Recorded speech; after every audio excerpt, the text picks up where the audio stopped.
Mike's hot. Mike's is Hi, hot. everybody. Mike's is hot. Happy Monday. Hi, welcome to Happy. It's Happy Monday. Welcome to Divide and Conquer's Hoard of the Dragon Queen. This is a 5th edition module that I play out of the Tyranny of Dragons campaign that I use mostly for suggestions. So, hi, I'm Vic. I will be your DM for the night. And do we have any special announcements before we roll into our huge... 3 weeks, bro, I believe. 3 weeks, that's right. 3 weeks. So we are 3 weeks from the special Alistair one-shot that we will be debuting on August 3rd to promote the launch for Alistair that will be in the month of August. So we are super excited about it. You should totally show up and watch it. And watch is I play West, Lynn plays an Alistair, Tabatha plays Group Mom, Jeremiah is not going to be there for some reason. As we mercilessly annoy Jesus. As it is our apparently our goal to annoy the DM. And be the most obnoxious bros we can be. Well, sure. We'll see about that. We will test your patience. All right. I'll try to keep them in line. Looking forward to it. Try. Try is the key word. Try. I just said Try. try. So, all right. So we've got that going on, and it's promoting for the Alistair comic that Lynn and I have been working on for about like a year and a half now. Yeah. And we are ready for the big launch that's going to be in literally next month. Oh my god. Less than a month. Much excited. So, all our information's down below. If you scroll down on our Twitch, there is the link to the Alistair Patreon where you can go to subscribe and support us for as little $1 a month, which gives you access to our Alistair Discord where you get to hang out with a bunch of cool bros that like to hang around. They do text-based RP adventures with us. We send each other pictures of our cute doggos. We share recipes. We help each other out on our own art projects, and et cetera, et cetera. It's a fun little community that Lynn and I have worked hard to build, and we're very proud of where we have it right now. And we are very proud of all the bros that we have in it. Yeah. Yeah. Right. And so with that, I guess moving on to our bros at Talon and Claw. Jesus, you want to do that one? Sure. Talon and Claw make amazing dice trays and dice vaults. They're currently working on some cool things to like engrave gemstones and trim. They have dice, and they have dice towers and coasters. If you go down below to their Etsy page, you can type in the code Divine Conquer, you get 10% off, which is amazing. 10% off. Dice trays, dice vaults. Dice I'm vaults, excited for the dual hex dice vaults. gemstone thing they're doing. Yeah. Oh yeah, I'm definitely excited for that enamel thing. That looks so good. It does. Give me all the shiny things. So, all right. Any Merch. other announcements? Merch. We got merch. We got merch. Info down We got below as well. all of our links are down below. Yeah, it's almost like it's pretty set up that way. If you're watching this in the future as well, YouTube or listening to it on Anchor or Spotify, the info is down below as well. T-shirts and posters and mugs and baby onesies, you name it. Baby onesies. We technically might have it. Yeah, that's true. You name it, we got it. You name it, we got it. And we're always looking to update our store every now and then. Just recently, we re-uploaded our Hogwarts Preparatory merchandise, so you can get that as a T-shirt, poster, mug, face mask if you want it, all that good stuff. All right, Super cool stuff. so if that's all for announcements, I believe we could just go ahead and roll right into intros then. Yeah. Yeah? Ja. Right? Yeah. Ja. All right. I forgot how to say goodnight in German. I was going to say it, but I forgot the word. So anyway, That's like this is the beginning, not the ending. What are we doing? it's Good night in that's what I wanted German. to say. Good evening. Good evening in German. Yeah, I was just trying to say just a general buenas noches. Hi, Buenas I am Vic. Buenas noches. I will be your DM for the night. And looking at the Twitch page, Uh-huh. this one right here. Oh, hey guys, I'm Tabatha. I will be playing Janva Vohntree, the Drow Cleric. And then She's next, mad. she's mad. I think we're all. I a little couldn't bit tell from her mad. character card. That's right. We're all mad here. We're all a little mad.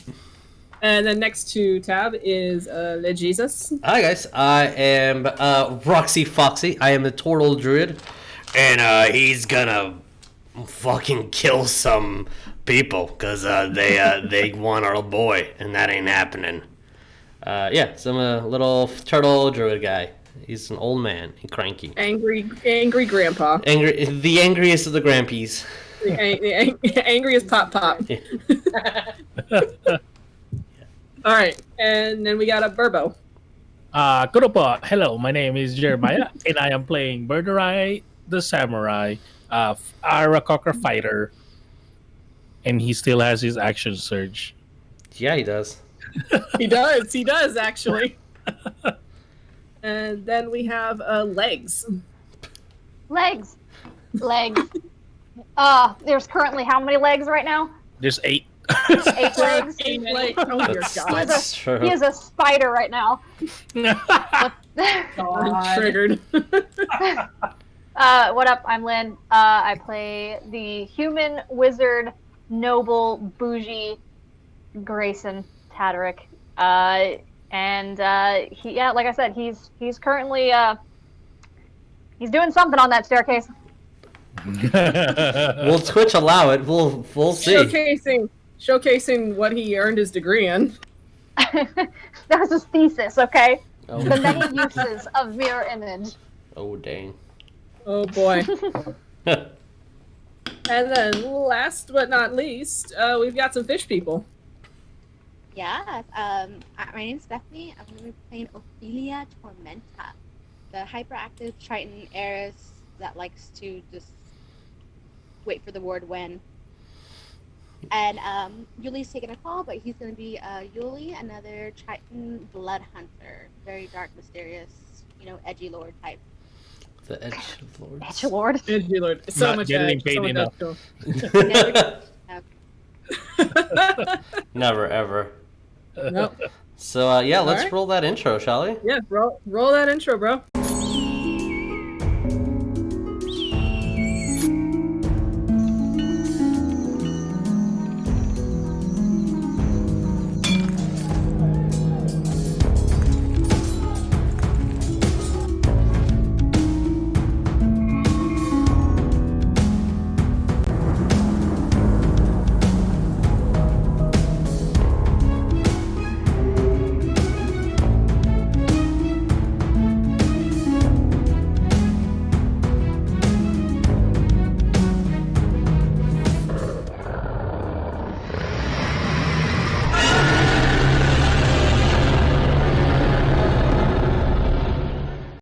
Mike is hot. All right.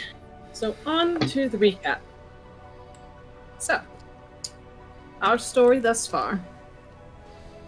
It was after your journey through the mire that you were brought to a hunting lodge in the mountain. Talus the White, a known cultist, strikes a deal with your party, Lucido.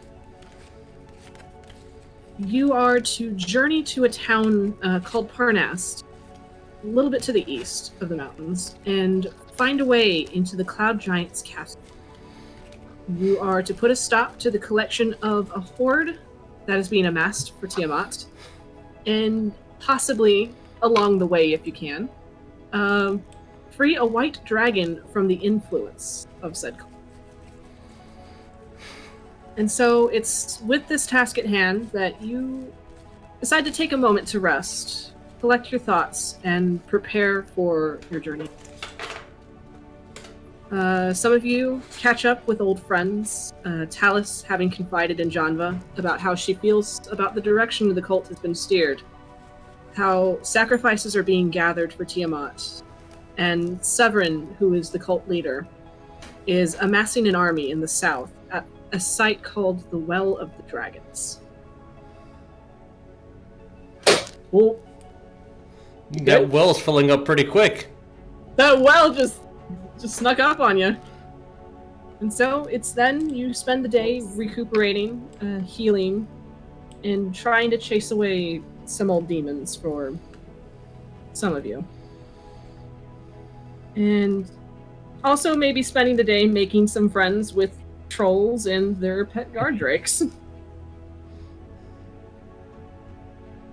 And when it was time to bed down for the night in the hunting lodge, you found yourselves ambushed at the stroke of midnight by these fiendish draconic creatures called Abishai.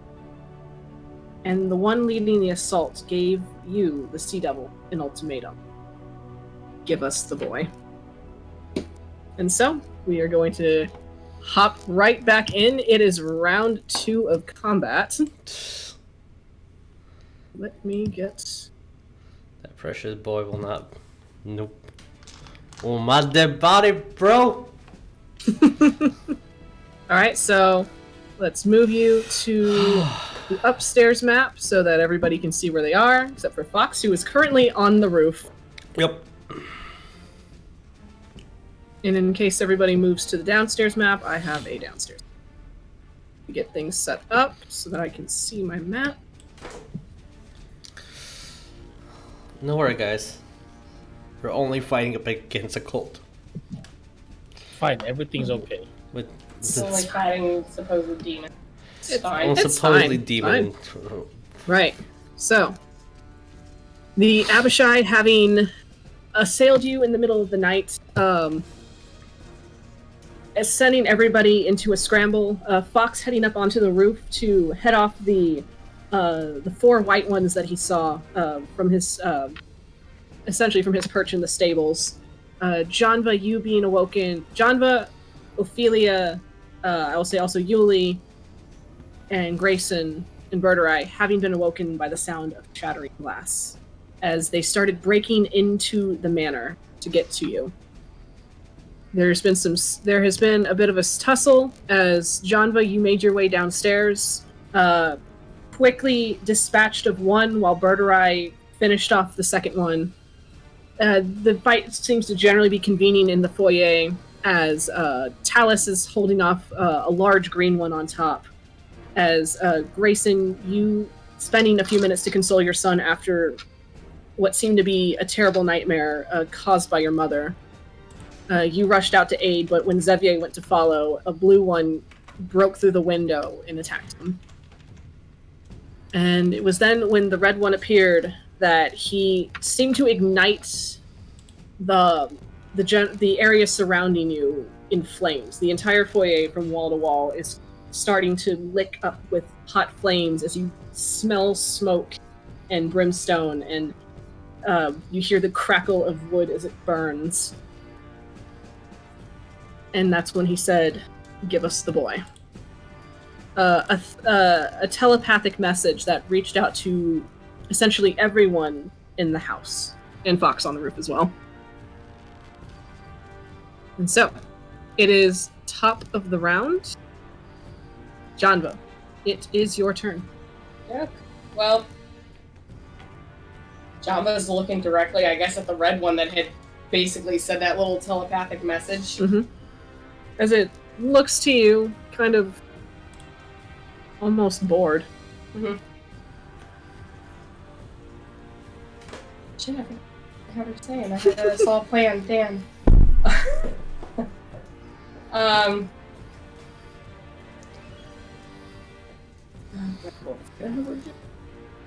Shit.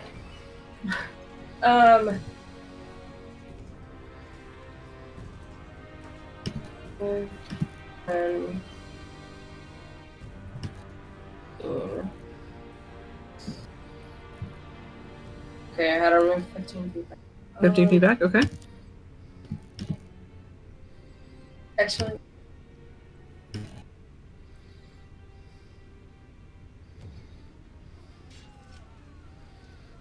I'm sorry. Yeah, you're fine. Don't worry about it. You got this, girl. Alright, so you move 15 feet back. Yeah. Alright. And then once it's All right, and then it'll be coming up on your turn soon, Birdurai. So make sure you, everybody knows what they're doing. Check your spells. Read your spells. Yeah. Yeah, I'll check my spells. Don't worry. Yeah, check your spells real quick. I mean, I know you have an extensive spell list.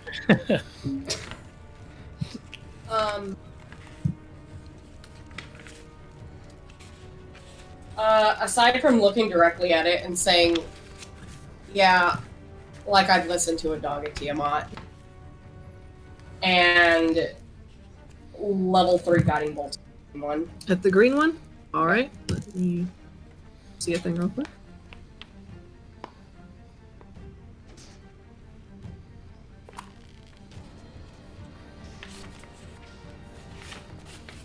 All right. 18 plus 5 to hit. 18 plus 5 to hit. That hits. 23. Okay.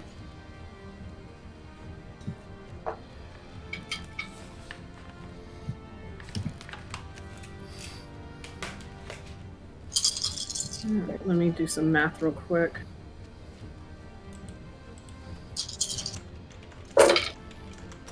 That's a lot of 3s. That's majority 3s. Okay, sorry, one moment. Still damage, bro. Still damage. Damage is damage. Mm-hmm.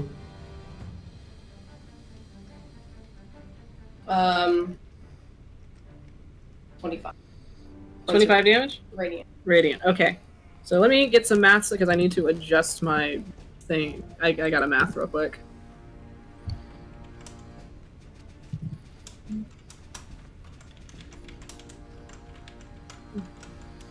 Okay, so it's a lot of numbers for me. All right. Okay, got it. So, Janva, you backing up, eyeing down the red Abishai as you say that to him, and then immediately training your sights up to the green one as you point your rapier out, almost in a riposte stance, as you send out this guiding bolt that just swirls around your blade, shooting square into its chest as it lets out like this hiss as its skin just kind of like peels away, almost repulsed by the radiant damage. Right, so bonus action.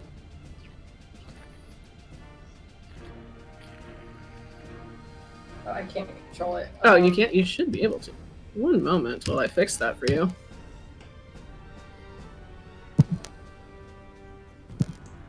Boop. There you go.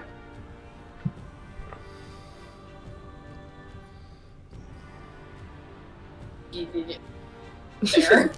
Right there? Just having 10. I think that's all. Let me double. Okay. But I'll. As you send out your spiritual weapon to stand guard in front of the red one, and it lets out this ghostly snarl from the gnashing maw of a dragon. Oh, I can move it up to 20 feet. Never mind. Okay, do what you must.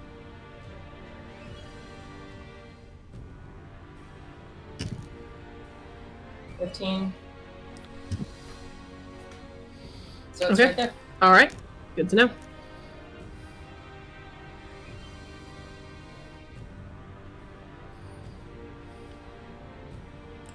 Okay. It's like spiritual weapon be intimidating. I mean, it's supposed to be Bahamut's maw, so. Or. I'm fair. All right. So that's your turn. Yep, Next, it so- is Black Abishai. It's what? Nothing. The Black Abishai? The one you saw. Ah, fuck. The one you saw. What the fuck? As there's a moment, Birdurai, since you, Birdurai, Yuliy, and then I'll say Greyson, since you are on the ledge looking down, you see a moment where the shadows just seem to move by themselves as one just comes flying out from a corner. There Oh, on. Going straight for Gala. I got to roll its attacks.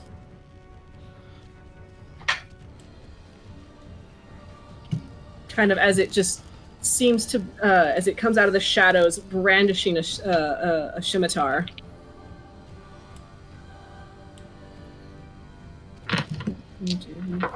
Just gonna make its attacks.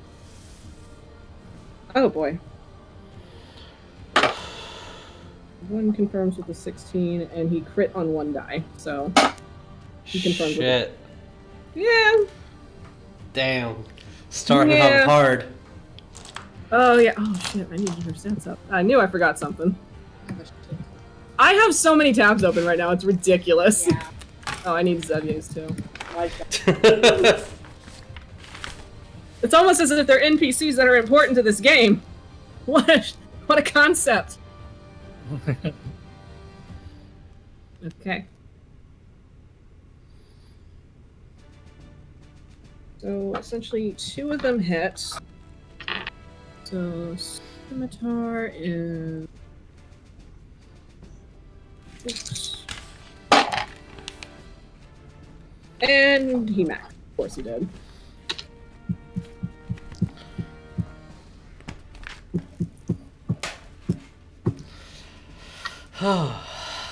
Alright, so that will be 17 points of slashing damage. How much? 17. Okay. As he comes flying out of the darkness, brandishing the scimitar as he shoots straight for Gala, and almost in an X motion he slashes, cutting from her shoulder to her chest, and then rearing in for a bite, but Gala manages to just kind of rear back enough to avoid the teeth as it just closes in on air. As it snarls at her, and does anybody know Infernal? Oh, guess who doesn't? Me. I don't. Would Greyson know Infernal?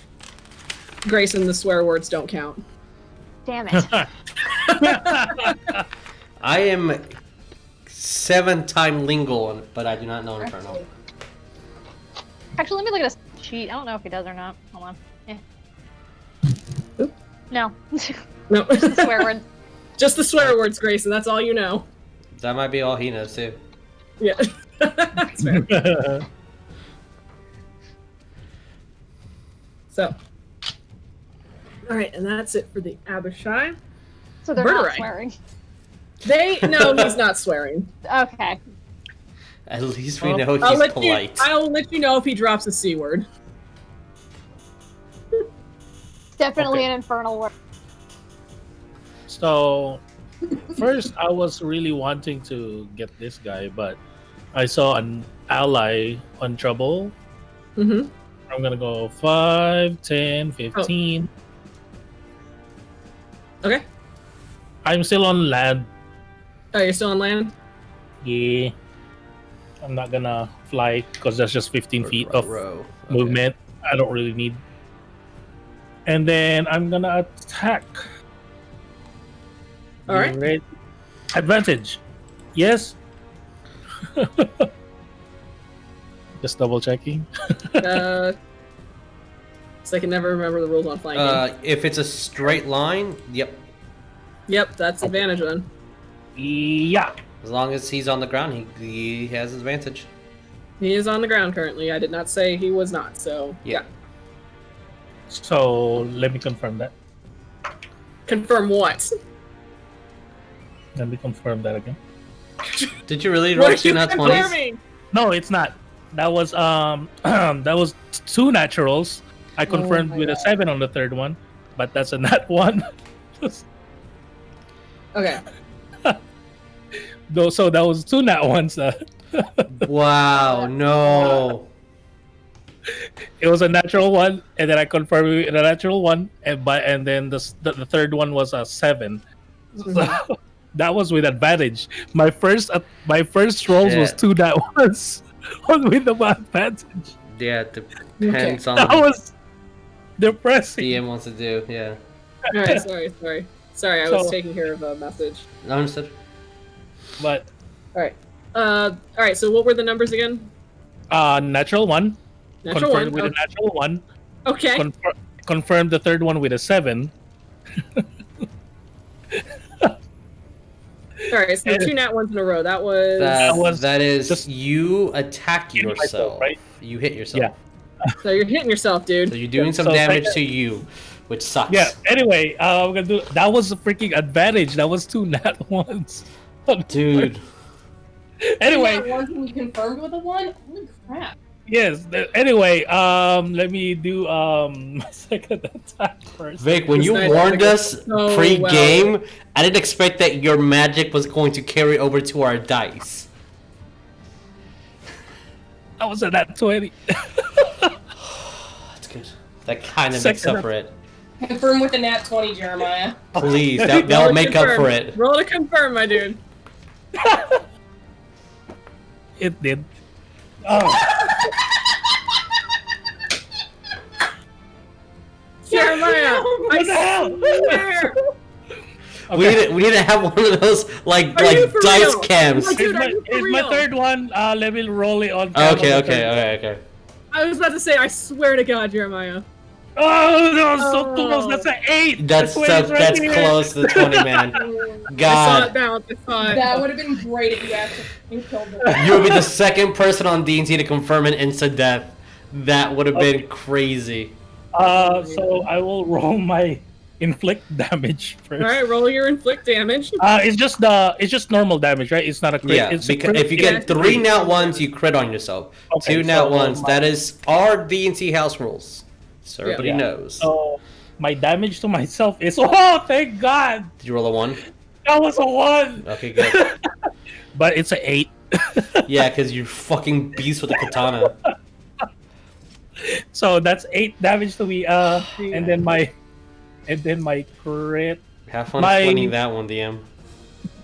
My I will. what happens on 2 nat 20? DM, I should just hand you the list of I crits. forgot. You Before really that, should. something. I'm gonna try handing that to you, but for the sake of right Alright. now, it's roll I think percentiles. what. Okay, so roll. All right. Does Jeremiah roll for something? That Plural? is a. I mean, I always go for the What's player. a 20 0? That's just 20. That's 20. Okay. So You have a it's slashing 20 weapon. and 0. So that's That is 20. +1 dice damage. So So you on add- top of your you add a normal crit, you add 1 more d6. So you're doing 3d6. Okay. Plus 7 basically. Yeah, plus your normal hits. I'm gonna try sending that to you via And then, Discord DM.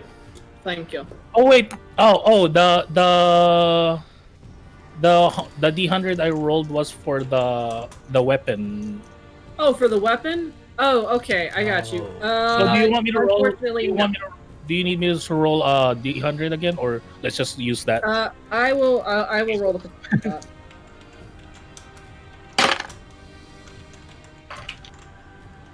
All right, so that's a 6. It'll be the same result if you're asking for the critical. What do we call it? Mm-hmm. It's 1 Okay, through so- 70 is the same result. All right, so all right, go ahead and roll your damage, Jeremiah. The damage to him, my damage to myself was 8. The damage to him is 21. 21. Okay, let me get. Oh no, not to me. I was about to put 21 on me. What? No, just 8. Don't do that, bro. Don't do that. So you said 21? Yes. Okay.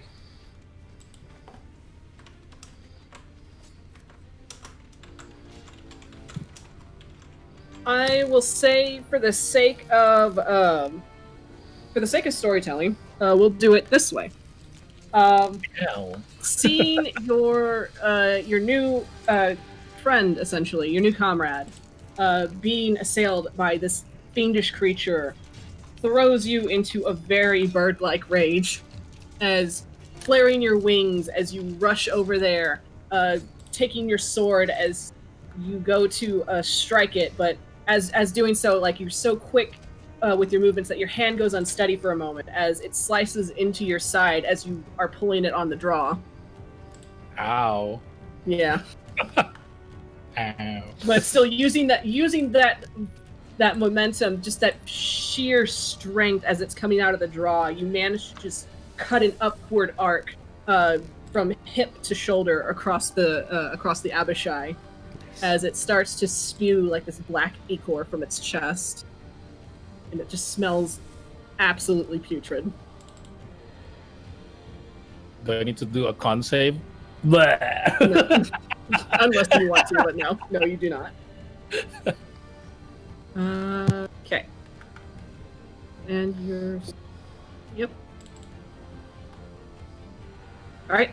So, and I believe that is your turn. Yes, end of my turn. End of your turn. Yeah, All I'm right. not gonna use my attacks on him. Fair. That's fair. Okay.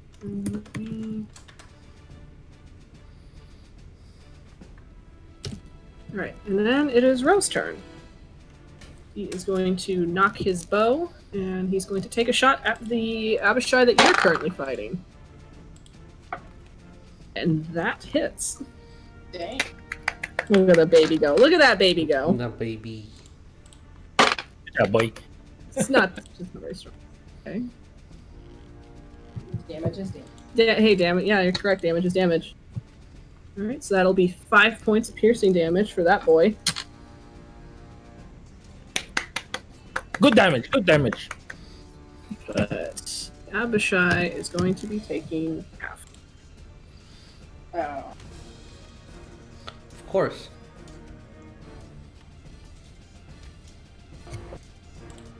So he will take 9. Okay.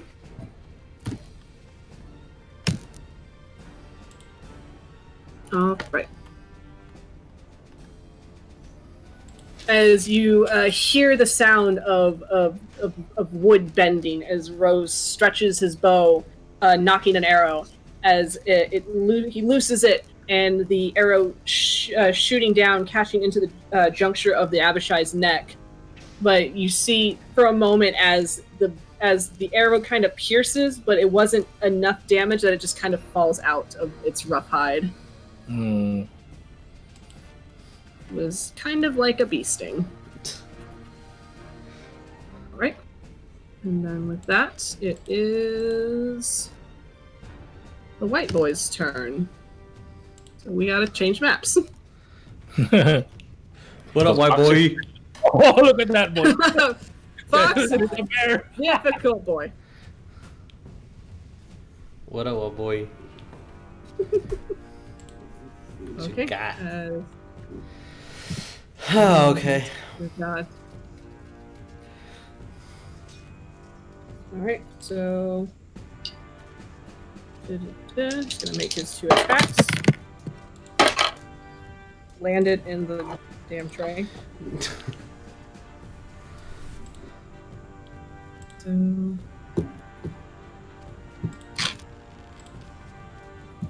So one's a 24 to hit. Yeah, I guess that hits or whatever. Okay, and then next will be an 18 to hit. 18 does not. My AC is 19. What up? AC's 19. 19. Well, shit, son. All right. Oh shit, son. Oh shit, son. As the white Abishai unsheaths this long sword that was strapped to his back, grasping it with 2 hands as he comes down to slice at you. The damage, and he maxes, of course. So that will be 13 points of slashing damage. That's what I'm saying. As he comes down Sorry. and then immediately releases to a one hand as he tries to swipe at you with his claws, and just the claws just barely catching across. I believe your shield is out. Yeah. All right, so catching onto the wood of your shield for a moment before he retracts them. Yo. I'm so glad I had temporary HP because I'm like I am bloodied. Oh my god. Okay. All right. then my HP is now to 31. Oh, As these boys hop down, hover as they were hovering above the roof, drop down, and all you hear is the sound of glass shattering. As they Wait. are going to. Did I see the movement, or I just heard the glass? You saw them. They were hovering above on the roof, so you knew where they were. You had an idea, and then you saw them drop down. As I turn to the upstairs. All right. 15. Greyson, Red, and me. I might have a stupid idea. You might have a stupid idea. Maybe. We'll see how this works. Oh boy. Apparently, I can't find this freaking chart.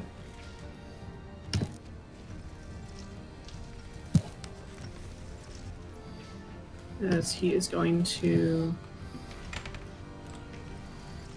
Ah, I'm there. 30. Okay. And then... Oh no.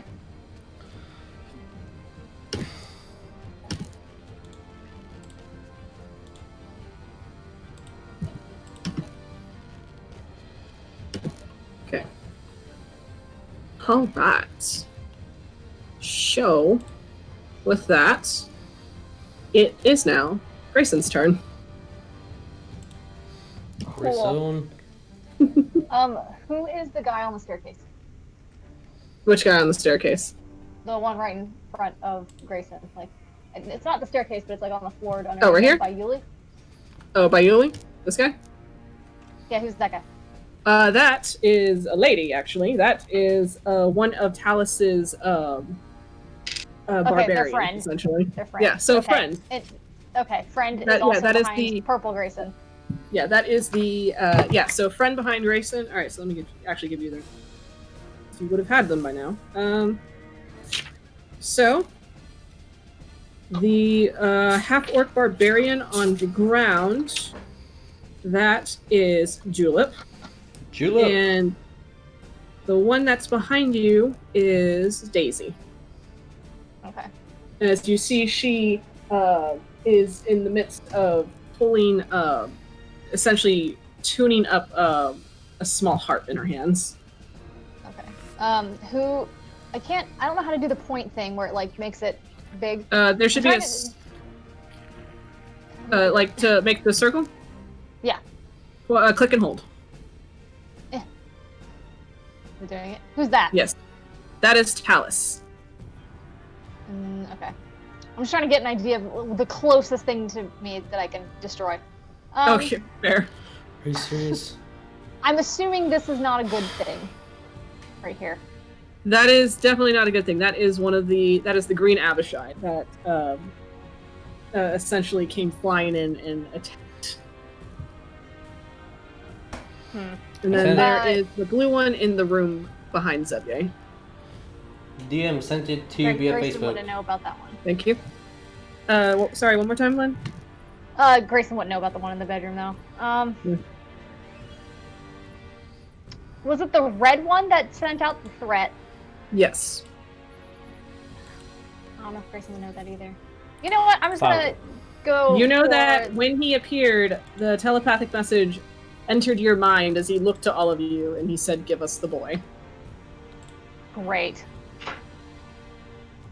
I'm going to attack the green one then, just because he's back here with me. And Greyson's going to cast Scorching Ray at 3rd level. Okay. So that'll be 4 ranged attacks that he'll have to do. Okay. Roll me for attack. Okay, first attack. That is a 17. 17 does not hit. Oof, oh boy. Okay. Well, Next one. 18. 18 hits. Okay, good. Heck, that's a 16. That's a miss. Last one left. And that is a 4, 5, 19. That hits. Okay. He gets 2. 2 scorching rays out of 4. God Okay. damn it, great. Ugh, Zesty bastard. Okay. this is so zesty. His leg got in the way of casting a spell. He was trying to do a trick shot. Woo! Okay. So, 6, 8, 14 damage. Okay. So as you go to cast, so you summoning the motes of fire in your hand as you throw the first 2 and it goes wide, and then concentrating and then sending the second 2, and as they hit into its hide, it seems to have It seems what? What did you say you cut out? no effect, as the Great. fires seem to just dissipate off of its hide. Grayson's And just it like, takes- oh, you bitch! Okay. As it takes no damage. Okay. So, bonus action, movement, reaction to speak if you want.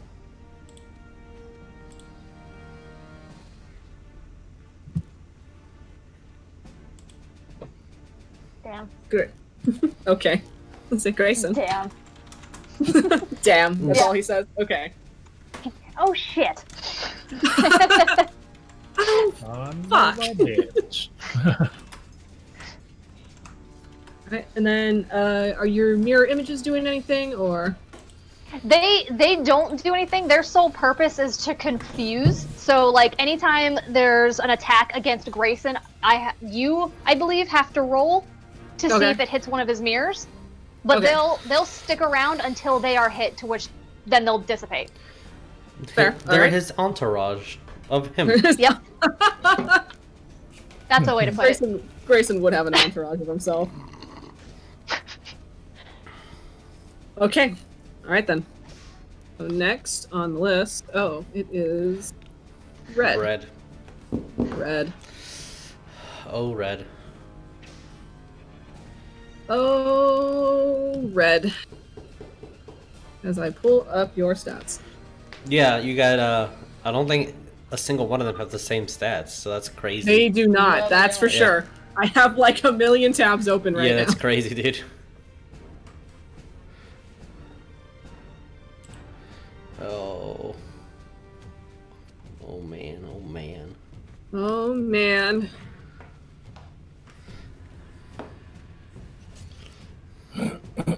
Okay, so you see as he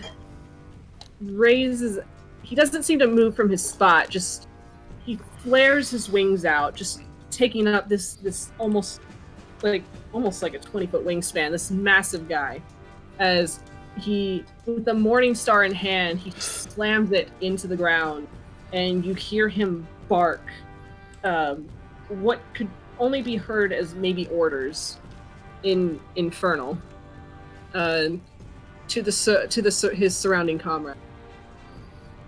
And you see that there's a moment where they all get this kind of glazed look in their eye. They get this like glazed look in their eye as they start to just tense, and their breathing quickened as they now seem to be almost bolstered by his words.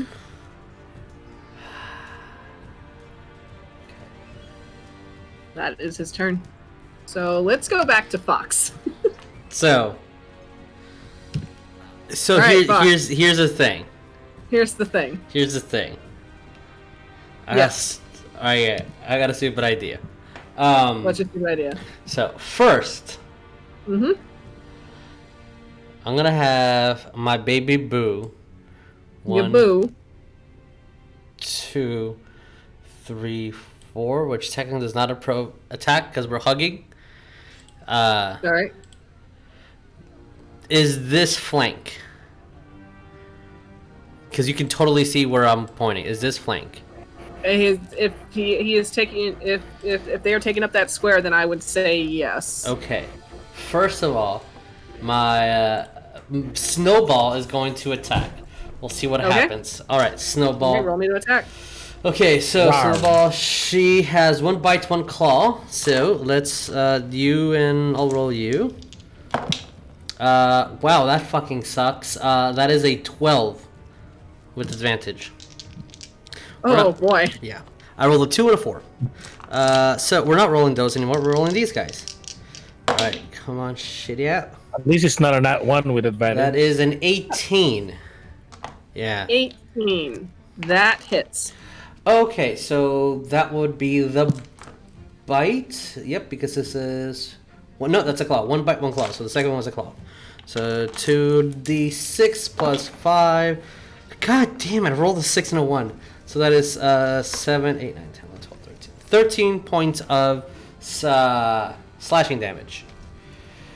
Okay. Alright. Alright. They're still up? Oh, he's still up, yeah. Okay. They don't look like hurt or anything really, right? When Snowball claws down on him and bites, you see it starts to get wounded. It starts to bleed, but it doesn't seem like it's close to being finished. I'm gonna step over here, which is technically not an A up, unless you want to rule anything differently. I'm just hovering around. Definitely not an A up. I'm going to cast a spell. All right. And DM, I looked it up. It pretty much they say get as descriptive as you want if you're not casting this on solid ground. So, I'm ready. I am going to choose a within 120 feet, a 20-foot cube, which is going to be here. Well, you can't really see it. Can I draw a square? Yes, I can. You should be able to draw a square, yes. So that. All right. That's technically not. It needs to be 1 more. Whatever. Okay, so. And then 1. and then 1 little square right there. So my cube, this beautiful cube that I know how to perfectly draw. Everyone in that area needs to make a dexterity saving throw. They're going to take damage, and this is the fun part. So each creature within that area that will take 3d12 of bludgeoning damage, half on a success. In addition, the around the area becomes difficult terrain. And that lasts for a minute. So I'm breaking apart the earth itself, but we're on a roof. So that's why, like, when I looked it up, it was like, well, the DM gets to have fun with that part if you're not on solid ground. All right, let me roll his dex save. The DC is 15 because I know how to math. 8, 12. He rolled 13, 14, a 15. 16. Well, then they take half damage. Okay. So that's 3d12 as I'm collapsing the earth, and I almost maxed out. That is going to be 32 points of damage cut in half is number 13? No. 17. Thank you. So 17's half? 16. Yeah, I was right. 16. 16 is half. Jeremiah knows more than I do. All right. So. Yep, I just calculated 16. So it takes 16 points of bludgeoning damage, and all this area becomes difficult terrain. I'm going to draw the appropriate square. All right. Because I cannot.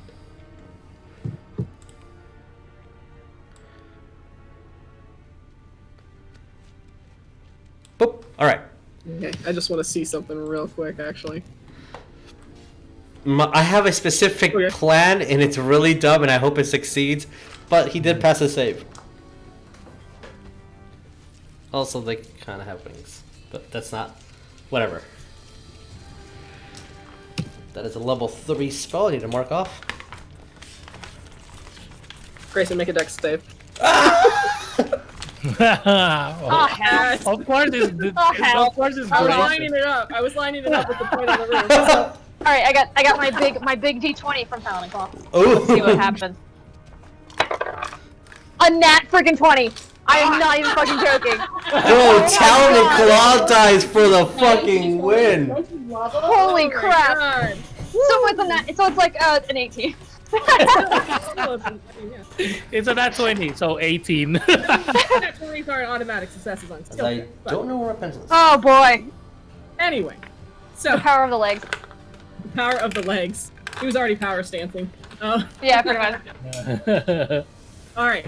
As Fox, you taking your new fancy walking stick Yeah. Mm-hmm. and slamming it down into the roof. For a moment, nothing happens, and then there's the sound of earth shift, of a kind of like a rolling thunder as it zeroes in on your point, and the tremor just shoots up the manor at your specific point of where you cast. And for a second, Greyson, you feel a shiver that just specifically goes up you. Ooh. Ooh.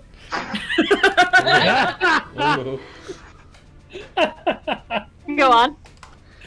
And then, and then you hear and everyone inside, you hear the house just kind of groan as it's shifting and trying to resettle. And those that are on the second floor, Janva, since you're halfway to that point, Ophelia, Greyson, you see as a part of one of the wooden rafters to the roof splits. And there's a moment where it doesn't cave in. It just shifts and collapses and is held up by the wooden rafters. But just barely. As a perfect cube just seems to just crumble and erupt from that point that which you casted, Fox, and the Abishai just kind of stumbling into it as it tosses him around for a second.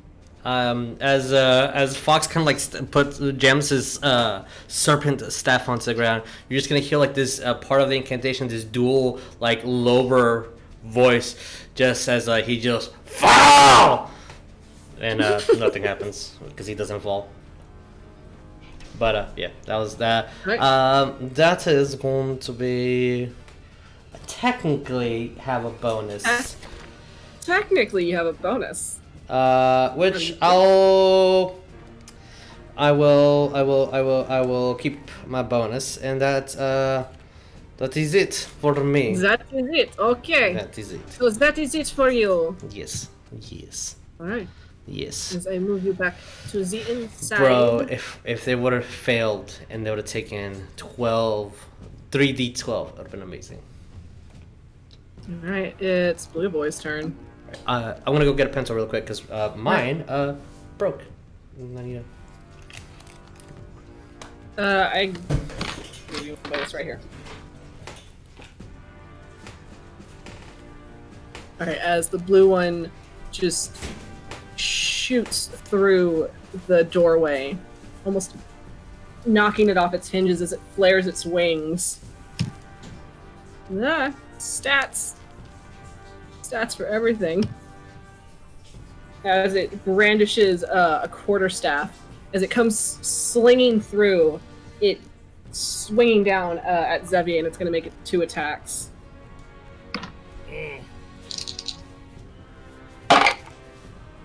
Ooh.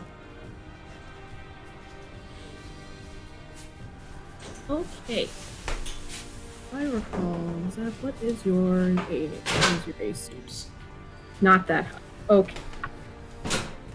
So that hits. So 1 attack hits. Okay.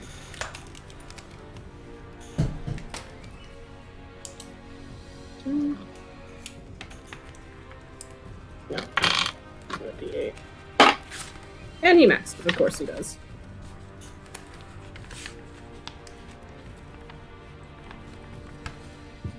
Alright, as he's going to take 10 points of bludgeoning damage.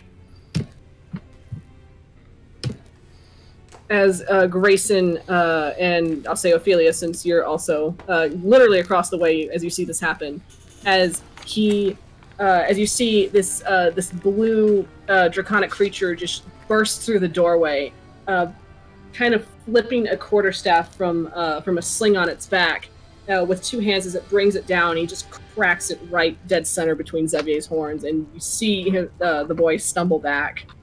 He's kind of dazed as it goes in to take a bite out of him, and its teeth just only catch air. Okay, and then next it's the green boy's turn.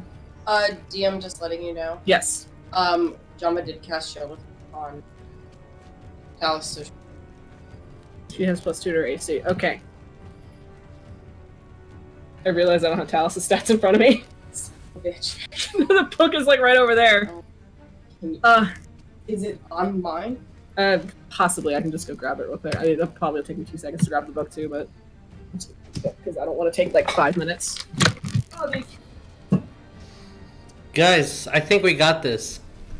We got this. We got this, right? yo. We got this. And then This is nothing.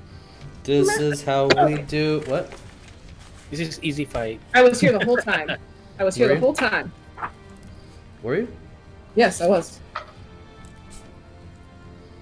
My perception it. was 20, What? so I saw So we it. got this. Yeah, we totally got this. It's fine. It's fine.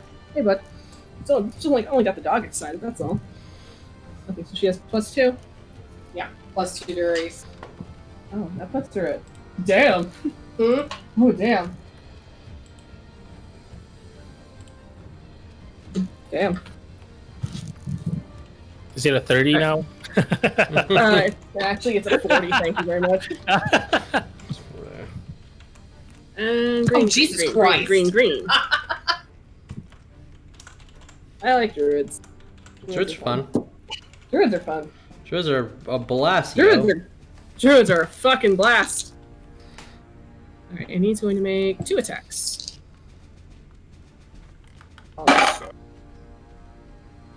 Yes, sir. Thank you for that. I appreciate it. Appreciate it, sir. Thank you, thank you.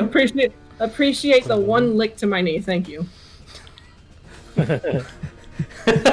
As Champ's like, Father, for encouragement, licks For knee. encouragement, here's inspiration. Limb. Doggo inspiration. That dog. Oh. Alright, so 1 attack will hit. Let's do that. Her. Should have that. Oh, I do have that. Okay, so she hasn't taken it. Good to know. I know. Didn't it like try to attack her? I remember it vaguely. It tried. It to attack her tried, last but time, she's a tank. It certainly and it tried. fucked its chances Oh, the it- first time. Oh yeah. Oh yeah.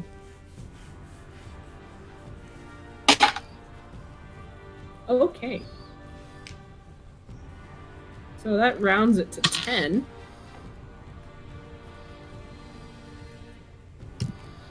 As it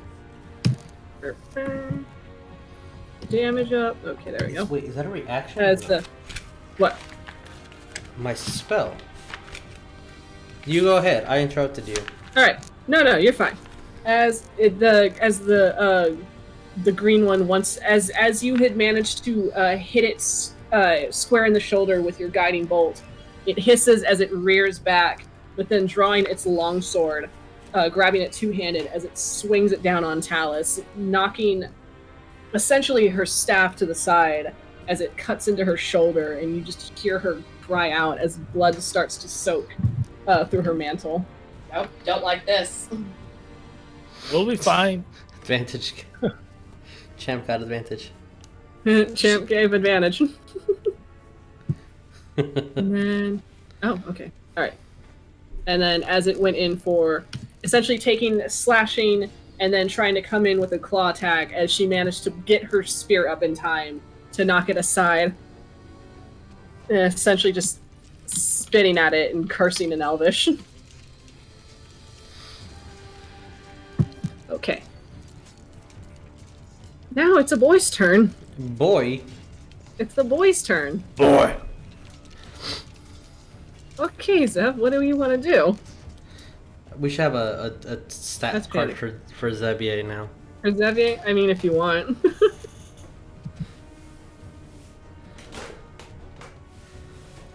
Alright, as he's essentially going to take his sword and do his attacks.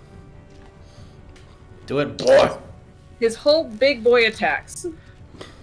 You look so scared. Yes, he is. He's very scared right now. Poor baby. Oy. Shouldn't have ran away from home, boy. Excuse me, are you guilting your son right now? Boy. Whoa. I'm guilting him. Grayson's not. Of course. He would never. Where do you think Here. Greyson learned it from? Damn! I'm just saying, bad parents are bad parents. What's your AC? Grayson's a fantastic parent. Thank you. Greyson is a fantastic. I didn't say he wasn't. That's a hit. I just implied it. No. That's a miss. And then that's also a miss. So only one attack is going to hit, as this boy is dazed out of his shit. goddamn mind. That sucks. Yeah. He got knocked on the noggin, so he's naturally a little stunned right now. Alright. As Grayson, you hearing the crack as the quarterstaff hits into your son's head, and he just kind of reels back, just trying to blink the stars out of his eyes as he swings wildly like a few times with his sword, and then by the third one he manages to catch it in the ribs as it snarls out at him in Infernal, and he responds in kind. Are there curse words? There are curse words. Grayson's just like, oh, I know that one. I've been called that before. What? Yeah, really, honestly, yes. Okay.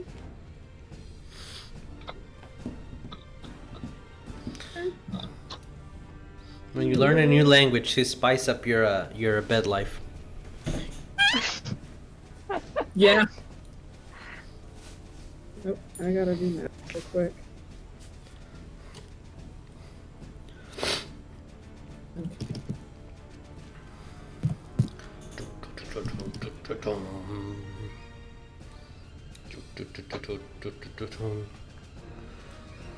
Okay. Alright, there we are.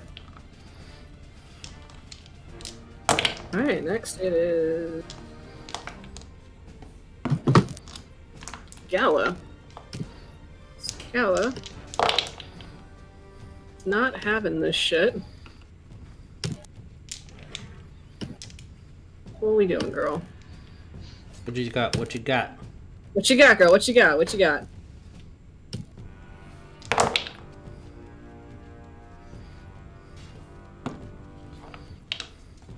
She is going to...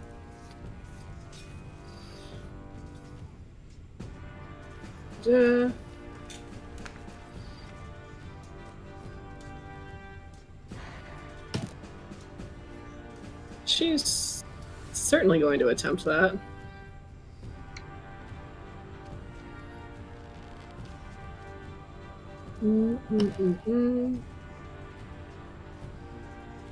Yeah, we're gonna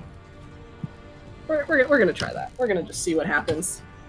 He didn't. What happened? Who did that? Oh no. Ba-dum. Ba-dum.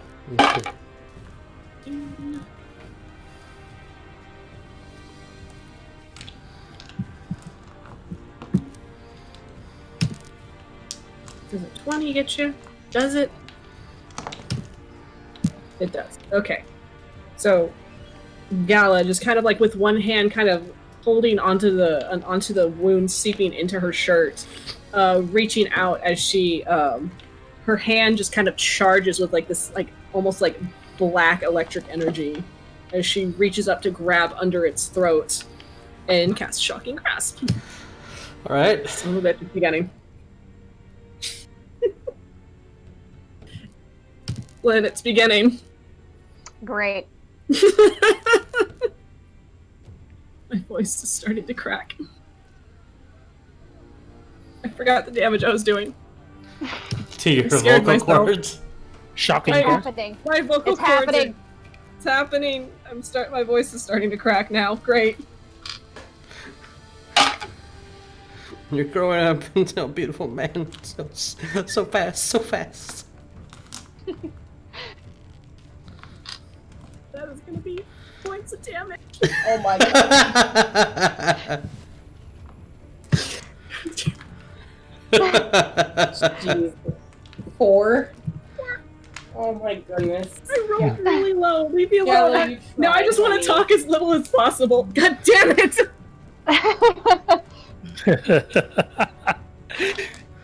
Of course, man. of course, it'd be live. No. Oh man. Anyway. Anywho. Anywho, Any noodles. And she is going to. Yeah, that's all she's gonna do. Okay, now I gotta roll for Talus. What are we doing, girl? What you got, girl? What you got? What you got? Yeah. I do. Okay. We are going. She is going to, taking her spear. You see that there's a moment where Janva, since at the moment you're focused on Talus in the moment, you see as she takes her spear and there's like kind of like this blue energy that encompasses her hand and just spreads up her staff, almost like swirling in like snowflake patterns in a way, as she imbues her staff. And Did she cast Janva? she actually did not. Oh. Wait, This what? is not a shillelagh. Shillelagh! This is not a shillelagh. Shillelagh! not a shillelagh. Shillelagh is pretty BA, bro. Oh yeah, it is. for sure. Shillelagh.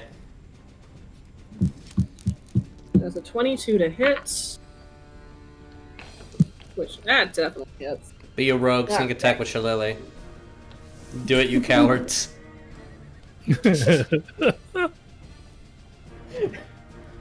Druid rogue combo, I need that, please. I'm thinking of ideas now. Going to do D6, Bonus action. Shillelagh. 5, Attack. Sneak attack. 2D. She gets Is additional that a thing? 2D8. Additional what? A were-bunny rogue druid. Think about it. Girl. Think about it. Hold up.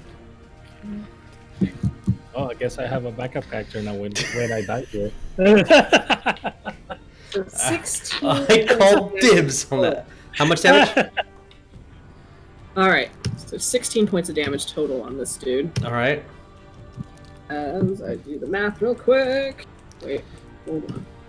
You can see Vic with his graphing calculator. Hacking into the matrix. My phone, thank you. Yeah, same thing. Oh, I got you half it. That's correct. Meh, meh.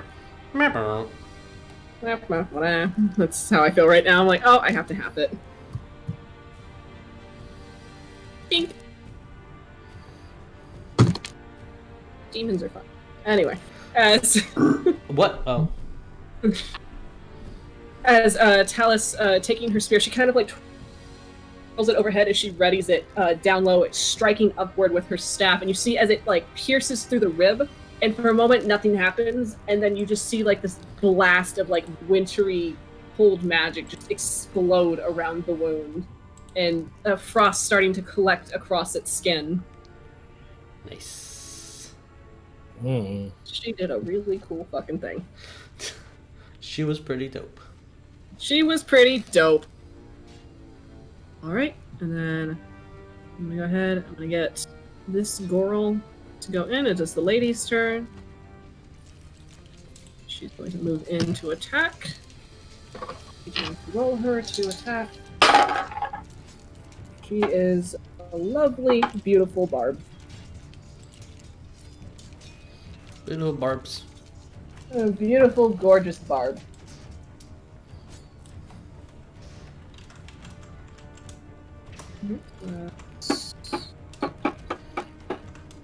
21 to hit.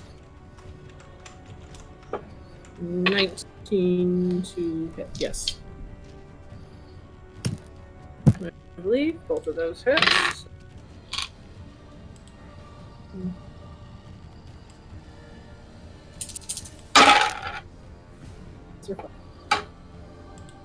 Seven.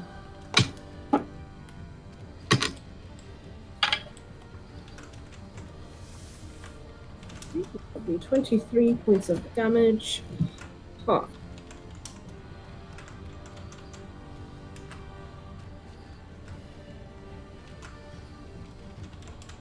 Well, damage.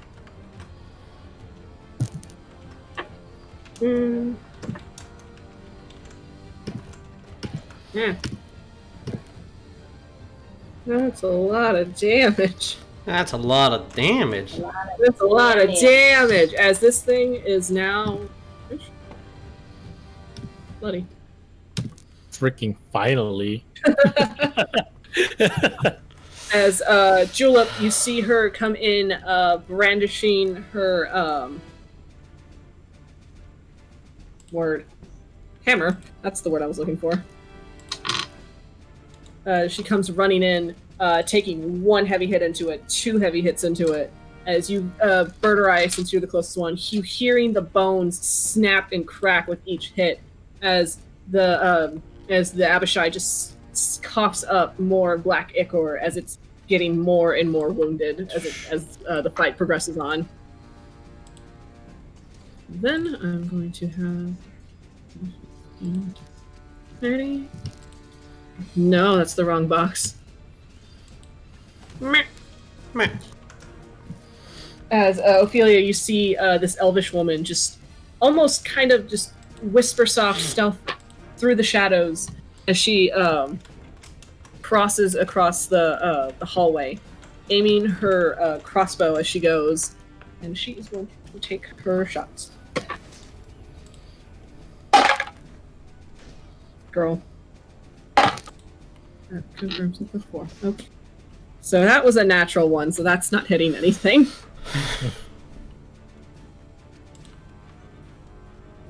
As she goes to fire her crossbow, but as the bolt flies out, it's almost as if the winds from Talus's magic just seem to kind of change direction on the bolt, and it hits into the wall, like right next to you, Greyson. Oh, great. But which one? Yeah, exactly. The answer is yes. It hit right here on the wall. So right between Xavier and Greyson number 4. Okay. I have 2 more lights. Okay, and this one is going to strafe back a bit. She will kind of plucking a bit on her heart for a minute. She's gonna look around, and then she'll wave to you, Janva. It's like, "Hi, I hope we don't die tonight." And she will give you a D8 of inspiration. Hey! Yeah. Nice. That is such confidence. I hope you don't die. Hope we don't die. I hope we don't.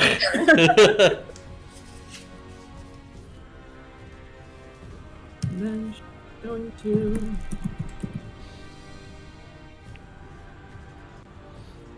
looking at her spells. That is all she's gonna do for the moment, because everyone is really grouped together. Okay. I think I got one more lady.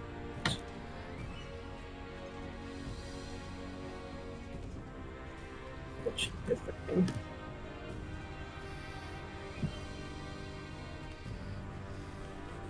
Me. Oh, there she is.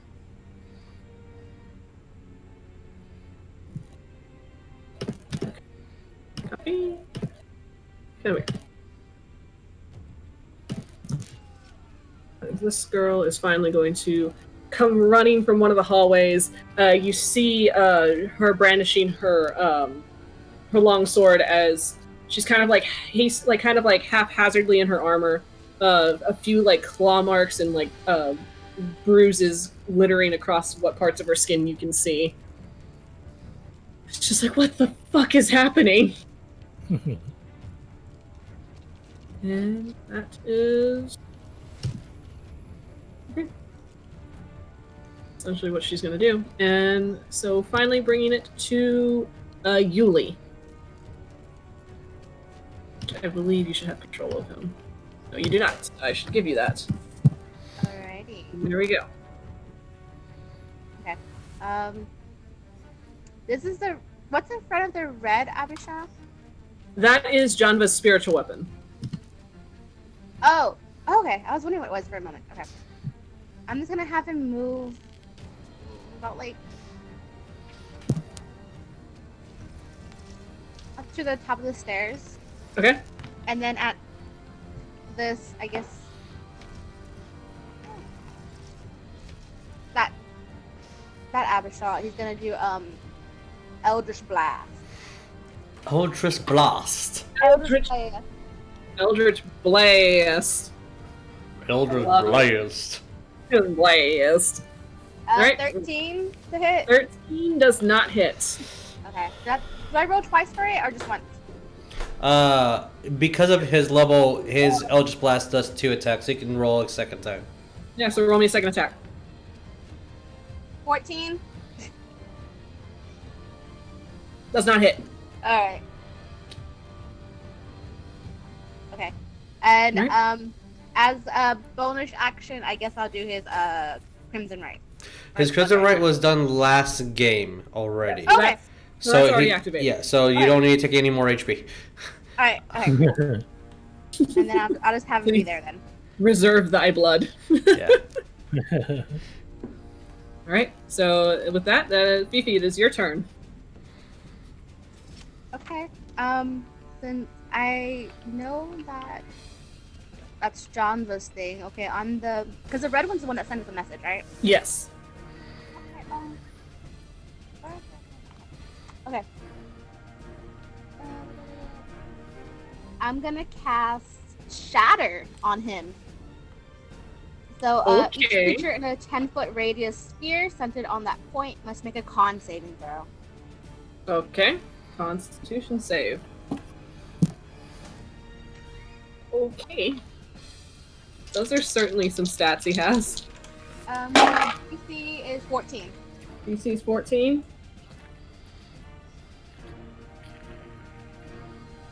Okay, so he rolled a 21. Oh God.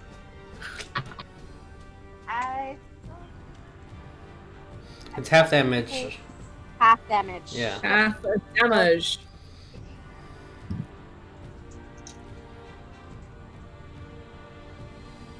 What does Shatter do? I believe it's force damage, if I recall. It's thunder, and if I believe if they fail, material things could start taking damage, so they Right. could break and shit. Take half. That's Creature why made of- if it's made, I don't know if they're made out of inorganic material. they're From what you can see, they look very organic. Yeah. Okay. Yeah. A non-magical object. They're just regular creatures. But, okay. 14 half, so 7. So, okay, so 7? Alright. Yes. Oh, he's taking damage. I actually have to write his health down. Shook.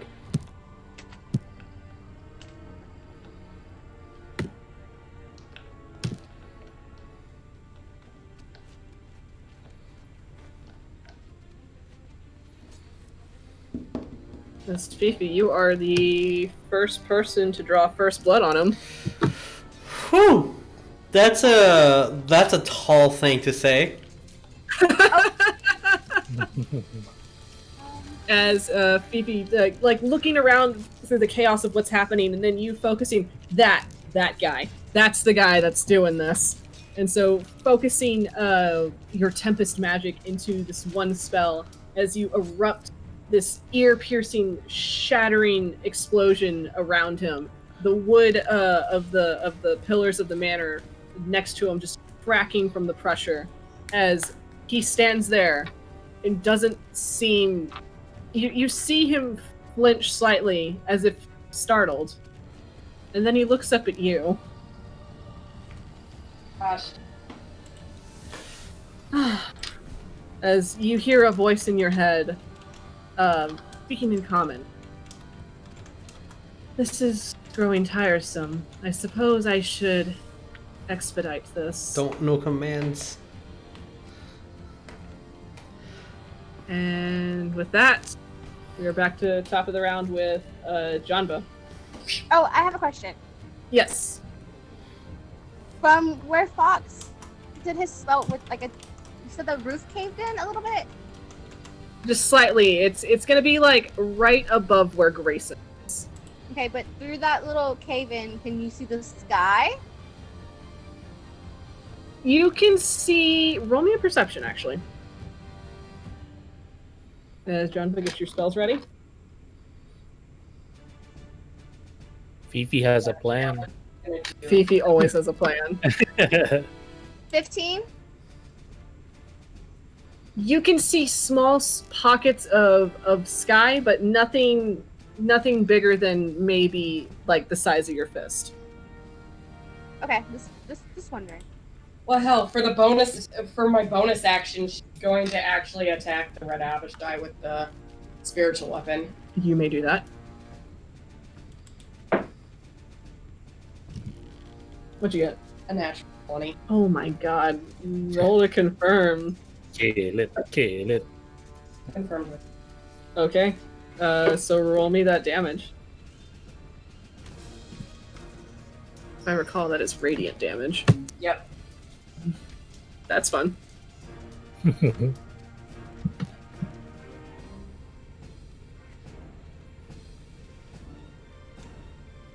had to double check something.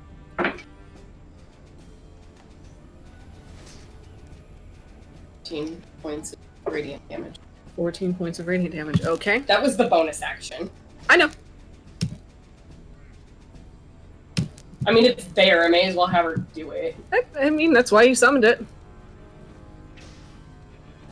And then looking over at the Black Abishai, since she's kind of up. So she's up, so she has advantage on the Black Abishai, right? Not necessarily, no. It's not a... No, it's not like a flanking bow. No, I know that, but she can see it. You to can the point, see like, it. if Yes, she you can see it. Does a ranged attack, it's not... Yeah, that's essentially how Okay. how Yuliy did it, so... Level 1 Guiding Bolt. Okay, go ahead and roll me to hit.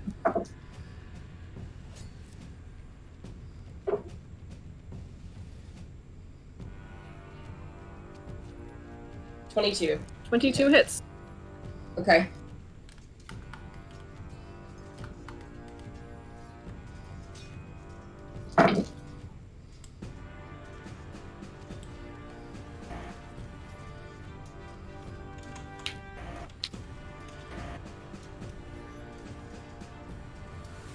$15 points of radiant damage on Abishai. Alright. Easy math. And hey, for anybody, so the next person in the line gets advantage on attacking. Attacking Is that- on. The Black Abishai. That's all Janva can do. Okay. Alright, and then let me put a marker on him. So... I will put a little wing there for advantage. Okay. Yeah, that's all she can do. Alright, so it is now the Black Abishai's turn. So he is going to do his 3 attacks. Come at me, bitch. Oh. And there are exactly 3 of you. Okay, so first one, Birdurai will be at you. So that will be, I believe, 22 to hit. Nah, yeah.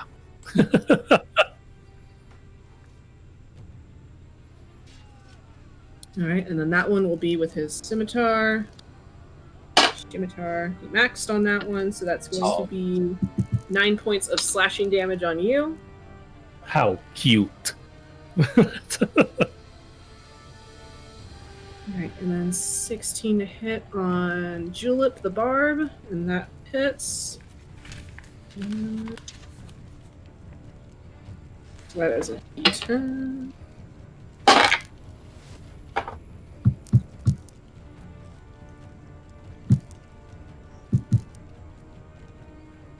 Plus the acid damage.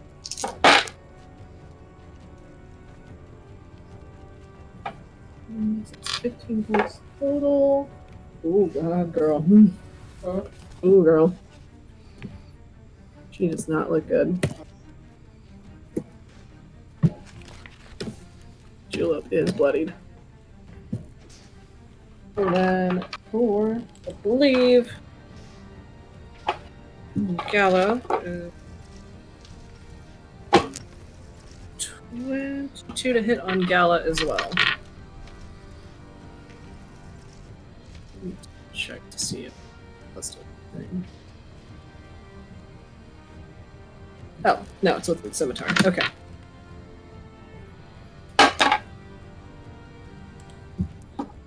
Points of damage.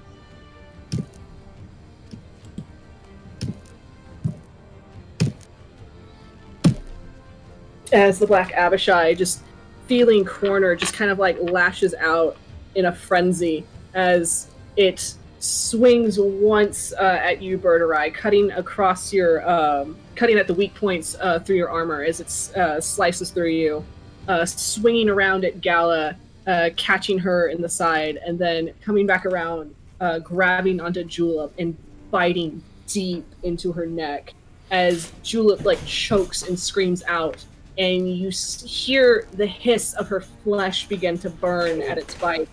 And you smell this, the basically the acrid stench of acid burning away at her skin as she is looking about on death's door. And it is now your turn. First attack on that guy, Black Abishai. Yes. I will attack. Boom! That is that's not a nat 20. No. I was gonna say you also have Yeah, it advantage. was. Yeah, it is. It's an advantage. It's a 24 though. 24, and that's just the non-natural 20? Or no? No, it wasn't natural 20. I didn't. It was? It wasn't. That was my first attack, and it's a 24. Okay. 24, okay. And so I'll do my first attack first, just in case. Okay. That is gonna be a 12.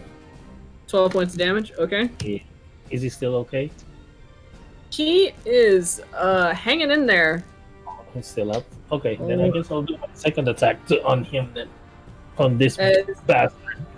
As you cut, I will say, you, as it's latched onto Julep's neck, you see the opening for your chance to take your sword, swinging it down across its own exposed neck, as your blade cuts into it, and you can feel the cords of its muscles rip through your blade as it's cutting through, but not quite yet. Yeah. But my second attack is not oh wait, no, I still have advantage because of flanking anyway.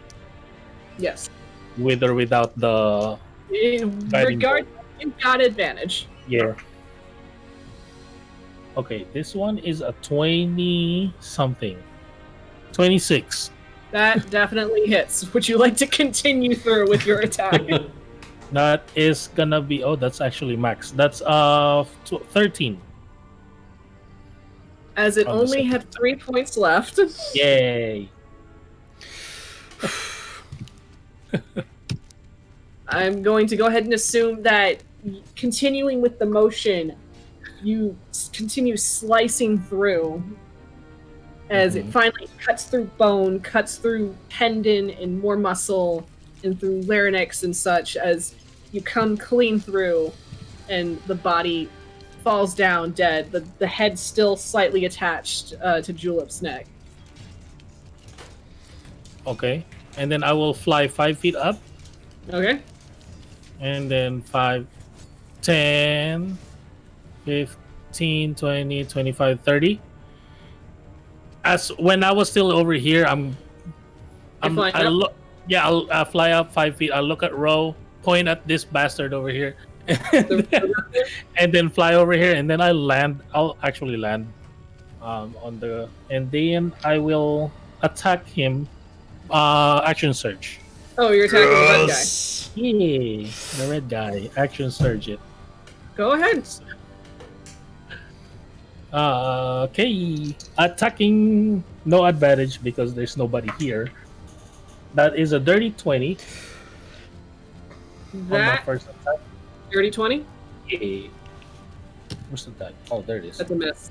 I knew it. Wow. I knew it. He hesitated. I knew it. Oh fuck. I Okay, had to second switch attack. out because I wanted to see Jeremiah's face. God. Second attack. 28. 28. That hits. Because it's a nat 20. The nat 20. So 20 roll plus your 8. percentiles. Ooh. I confirmed to a 1. Okay, so roll me your percentiles.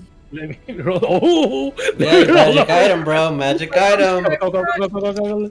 Yeah. That is a. What is that? 21. 20 21? and the 1, right? 20 on the 2 numbers and then 1. 21. 21, yeah. So, Less than or Well, equal to. yeah, And it that's cuts in correct. half. That's right. What happened? So, roll me your damage. And I will describe what Dude. Okay. Dude. I will describe Okay. what happened. King of pump, man. 7 plus. Sorry. What is this? Okay. Oh, wait, no, I did that wrong. Or plus 5 plus 7. Not 7 on both of them. 16. 16 total? Yeah. Alright. We add that. Here's subtract that I should be 16, okay. Oh man.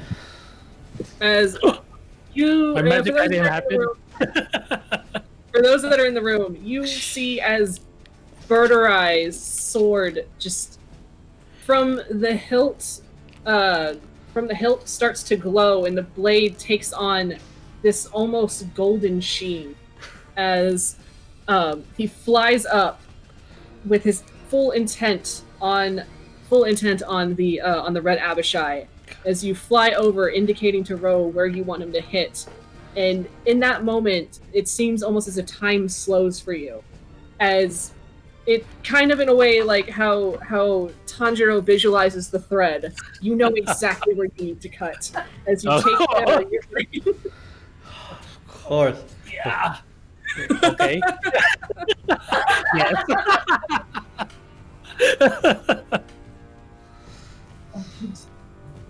Taking your blade, you kind of like come using the momentum of your wings and your flying, spinning around like this whirling dervish as you come Man. down, cutting from juncture of his shoulder all the way across down to his hip bone.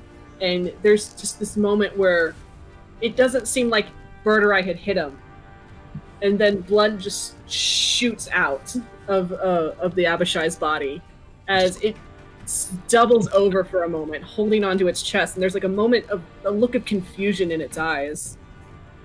And then it looks at you, Birdurai, as it readies its morning star. You just picture Bird. Omae wa shinnu bo. Bitch. And Bitch shapo. Ro is going to... DM, I have a question. Yes. That black Abishai that Birdurai just killed, what's its range attack? I'm Is it just sorry, like what was it? what? I guess what's the falling creature's range attack? Is it just like 5 feet around it, or? From what you saw, it's been attacking within 5 feet. Okay, I was just wondering. Because the thing Yeah. that usually does, I just wondered. Okay. Okay. Alright, and roll for Rose attack. That's a natural one. Doing. My boy. As Birdurai, as you move in for your attack, slicing through this Abishai almost flawlessly. Ro is lining up his shot, and there's a moment where he looks at it, and there's just a moment where he's stricken with fear, and his whole body starts to shake as his shot goes wide on it. And that's all he's gonna do. I'll burn my reaction to say, it's okay, Paul. It's okay, Paul, as you give him a thumbs up in return. Now is the white. I will start with the ones down here, since the majority are.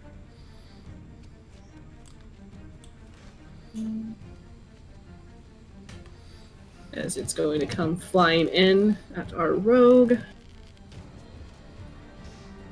Is Fox just gonna cannonball on that broken roof and just drop the superhero landing?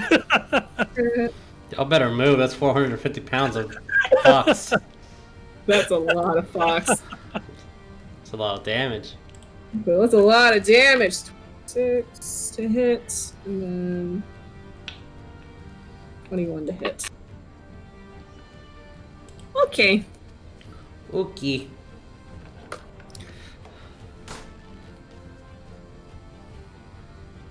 Should roll 2 of those, actually.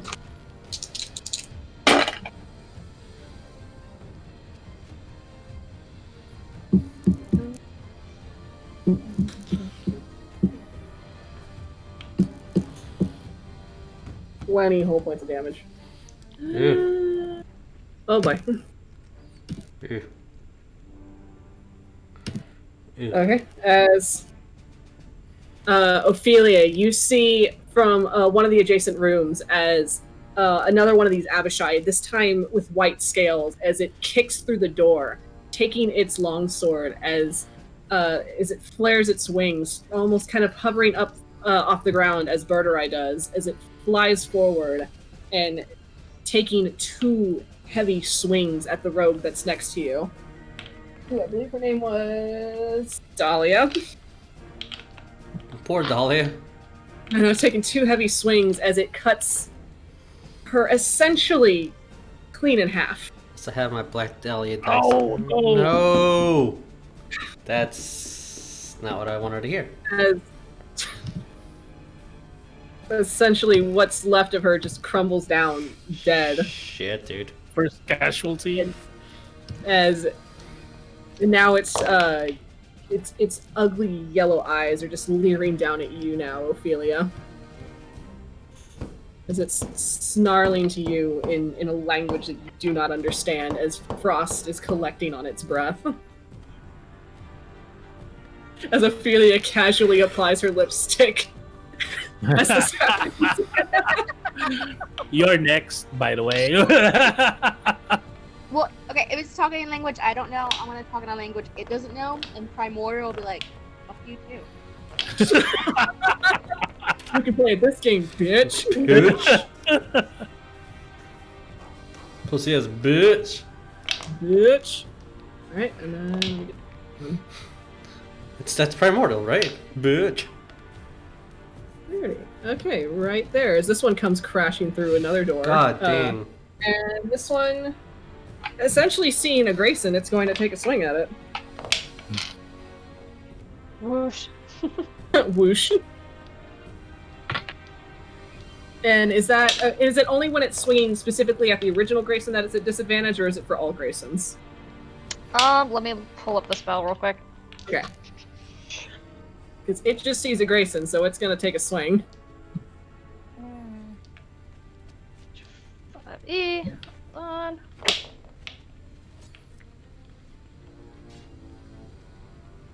Okay, it says each time a creature targets you with an attack during the spell's duration, roll a d20 to determine whether the attack instead targets one of your duplicates.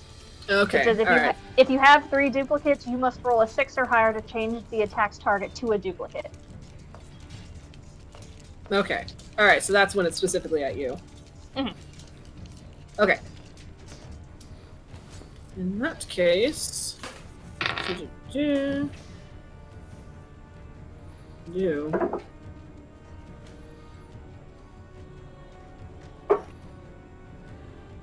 Alright, it's gonna attack your duplicate then. He'll probably hit. It's got Grayson's AC. Alright, making its 2 attacks with its longsword. I'm gonna assume it's gonna hit. One's a 10. No. And Oh. You say yes on a 10. I had hopes and they were crushed. alright, So basically, this thing just like swings at it once and dissipates and just what? So yeah, basically, so taking its sword, it swings, aiming for the nape of your of this Greyson's neck. As it swings through, it just disappears in like a puff of green fog. And as it's coming in for its second swing, it just like stops halfway, and it's like, "Vrr." And then it looks up and it sees 3 more Greysons, and it just squints at you. Too At many one of left. them. It's trying to focus on one of you, but it just can't seem to do it. And Ooh. now let's go back to the third one on the roof. What a bee. You're still within range. It's essentially going to use its movement to fly up about 5 feet, so that its feet are not touching the ground. All right. You're not stupid.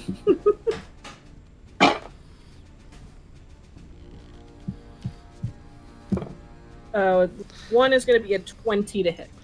That hits. Okay. And I'm going to assume the 16 does not. 16 does not, even Okay. without a shield. Fair. Okay. So that's the D8. This is the one. You are going to take 9 points of slashing damage. 9 points of slashing damage. All right, I'm bloodied. All right. Okay. As it comes down once with your sword, as you try to pull up your shield in time, it kind of knocks it aside in the hit and cutting into you with its sword. But when it comes down with its claw, you manage just in time to pull up your shield again as the claws just dig into the wood. I'm not bloodied. I'm 2 points away from bloody. Sorry. You're almost there. You got excited. I got excited because I don't know how to do basic math.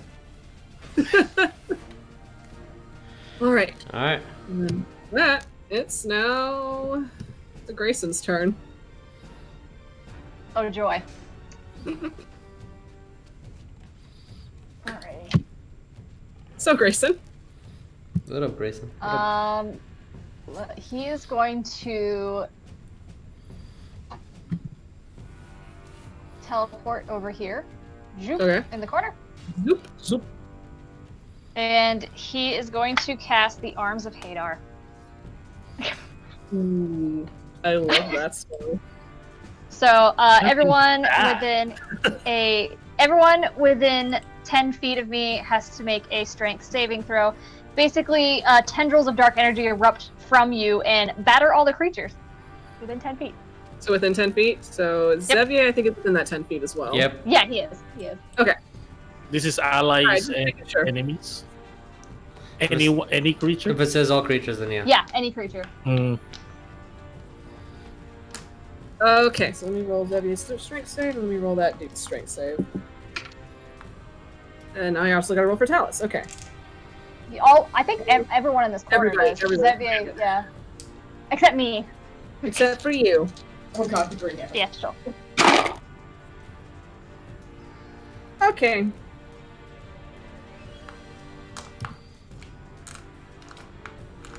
Strength save for Xavier. He got a nat 1, so that's going to be a 10. Oh my. Yeah, that fails. They have to beat a 14. They have to beat a 14. Okay. Alice. Alice. Oh boy, strength is not your strong suit.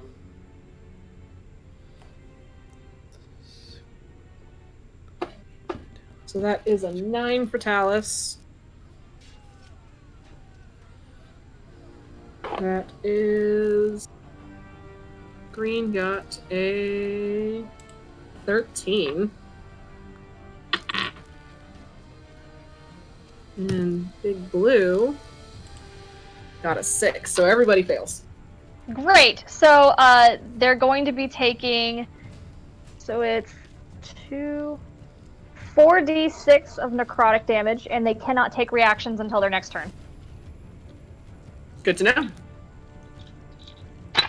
Oh shit. 6. So they're gonna get 13 damage 13 damage. Okay. and no reactions. Okay. Damage. They are covered in some tendrils. Tendrils. Do math real quick. Janva's looking over in this corner like, what the fuck? Don't ask. He's like, oh, that's pretty.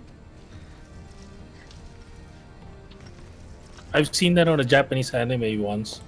Mm-hmm. Anime! I think Greyson knows that. Mm-hmm. Uh-huh. Mm-hmm. Keyword anime. Mm-hmm.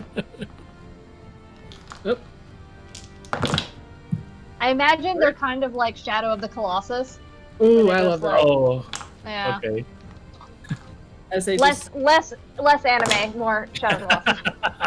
as Greyson just kind of poofs himself into the corner, and there's a moment where it's just like these black shadows just like outline his silhouette as these tendrils come shooting out, sweeping into anyone nearby, unfortunately hitting a few allies, one of them being your son.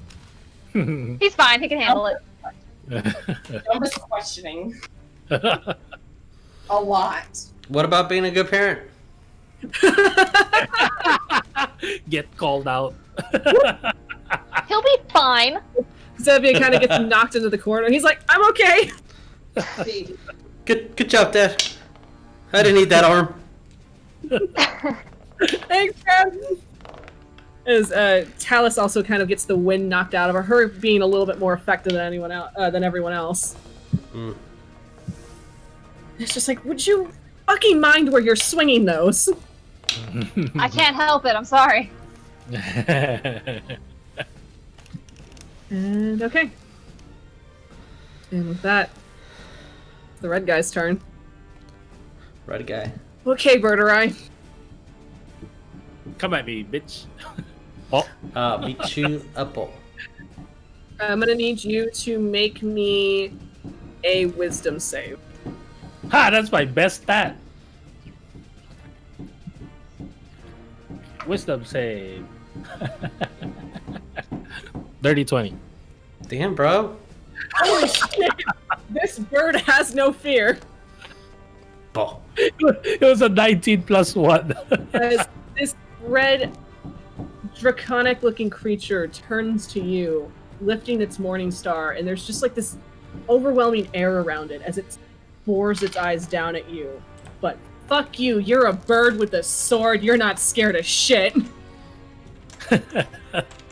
And it tried to frighten you. You think And you're now- scary? You think you're scary? My dad's scarier.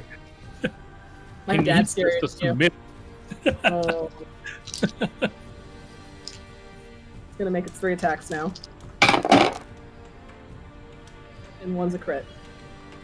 Nice. Wait, is it on me? So what? Is it on me?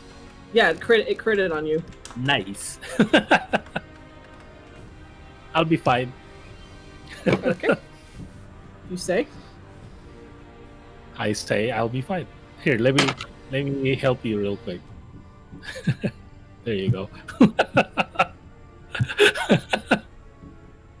So that'll be 10 points of piercing damage for the Morning Star. Huh? As it comes down with the Morning Star, and then just kind of like in one motion, it just wails down on you hard. And then with the second motion, it claws up at you once. And that is going to be... Oh god. I have to actually do math on this. One moment. That'll be a 26 to hit. Yeah. Excuse me, I forgot to... That's 10 more over. I forgot to double the Morningstar damage. I said 10, right? Yeah. Wait, what? Yes. 10 on the first one, yes. So it's 18 total. I forgot the second die for 18 that one. total. 18 total for that. Okay. Oh man. So 8 more. And then it next is a non-natural 20. Okay. So all 3 attacks are hitting you. Yes. As it Come at me. It's oh. You say that. Yes. As it basically wails down on you once with the Morningstar, clawing at you upwards with its claws, as you are going to take, I believe 2d10. Oh, if you max hit that. I max on 1 die. Okay. Shit, bro. 21 points of slashing damage. And then now it's bite. As it's basically using the claw, as it claws into you and then grabbing your armor, pulling you forward as it's going to bite into your shoulder. As you see as it opens its maw, there's like an expulsion of like heat as the smell of brimstone and sulfur fills your nose. And I'm going to roll some dice. Yes.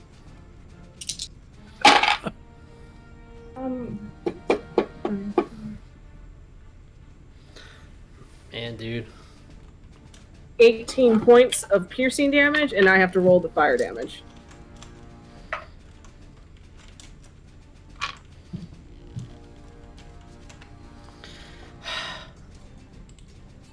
Okay.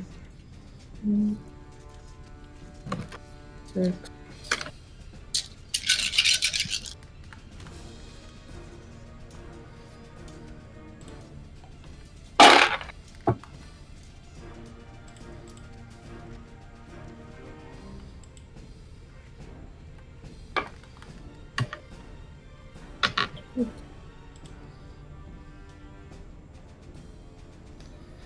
This is a lot of damage, Birdurai.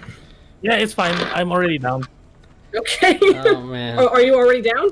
Yeah. So the third attack gave me 2 failures. Okay, good to know. Because that was a lot of damage. Because the first attack got me 17, the second attack 21, knocked me down. The third attack is 2 failures. I would have hated having to. Fuck. It's fine. I'll roll my orange dice for my death saves, so hopefully I'll save. My orange dice has been good to me. Okay, as Birdurai is currently down after that, and the red Abishai just kind of looks down at your fallen form, and then addressing everyone in the room. Now, do I need to make any more examples, or are you going to give us what we want? I want to slap you in the gonads. Birdrice thumb is still up. I'm still down. All right, Fox, it's your turn. As you have just heard that message, saying that one of your comrades has been made an example. Well, I don't like that. So what I'm going to do is I'm going to cast Earthbind as a magical golden rope comes from my hand, and if he fails his strength save, which at DC is 15, he gets pulled down 30 feet to the ground and loses his flight speed. Okay, so strength? Yeah. Strength DC 15. He's a strong boy. Yeah, it might not work, but that's what I. If it does, that's how I kill him. 22. 22? Yeah. Alright, well, I don't think there's any... I think it's just you pass. Should have looked it up. Sorry. That's alright. Sec. Let's just put... if airborne... Oh, they drop 60 feet per round until they touch the ground. Yeah. The target must make strength 0. Okay, no, alright, so it passes, so nothing happens. So, but Snowball, she's really tall. So she's just gonna get on her tiny legs and just attack. She won't get advantage, but she will attack. So we're gonna use these two: claw, bite, and come on, girl. That's 16 misses, I believe. Actually, it hits. Oh fuck! Okay, good. So this is gonna hit. This is a 21. I'm still stuck at 21 AC for some reason. All right. No, that's all right. You know the other guy. Okay, so that is going to be a 1. You god damn it!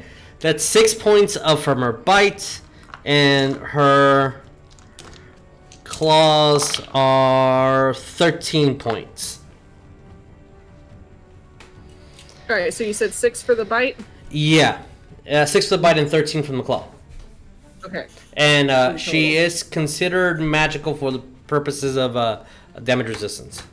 That is very good to know. Thank you. Yeah, she all of my summons are considered magical for that point. Okay, well then I'm going to bonus action.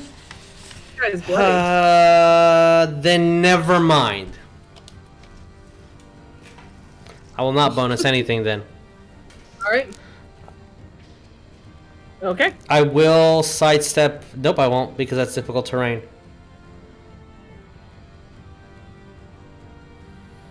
Yeah, fuck it. I'll sidestep over here into the difficult terrain. Okay. And that is the end of my turn. All right. Okay, so moving back to blue and green. Man. Blue guy is going to do his 2 attacks with his quarterstaff. He is going to actually turn around and attack you, Greyson, since you're the one that basically struck him. I'm going to assume both. One is going to be a 15 to hit, and the other one is going to be 14 to hit. I believe those are going to hit.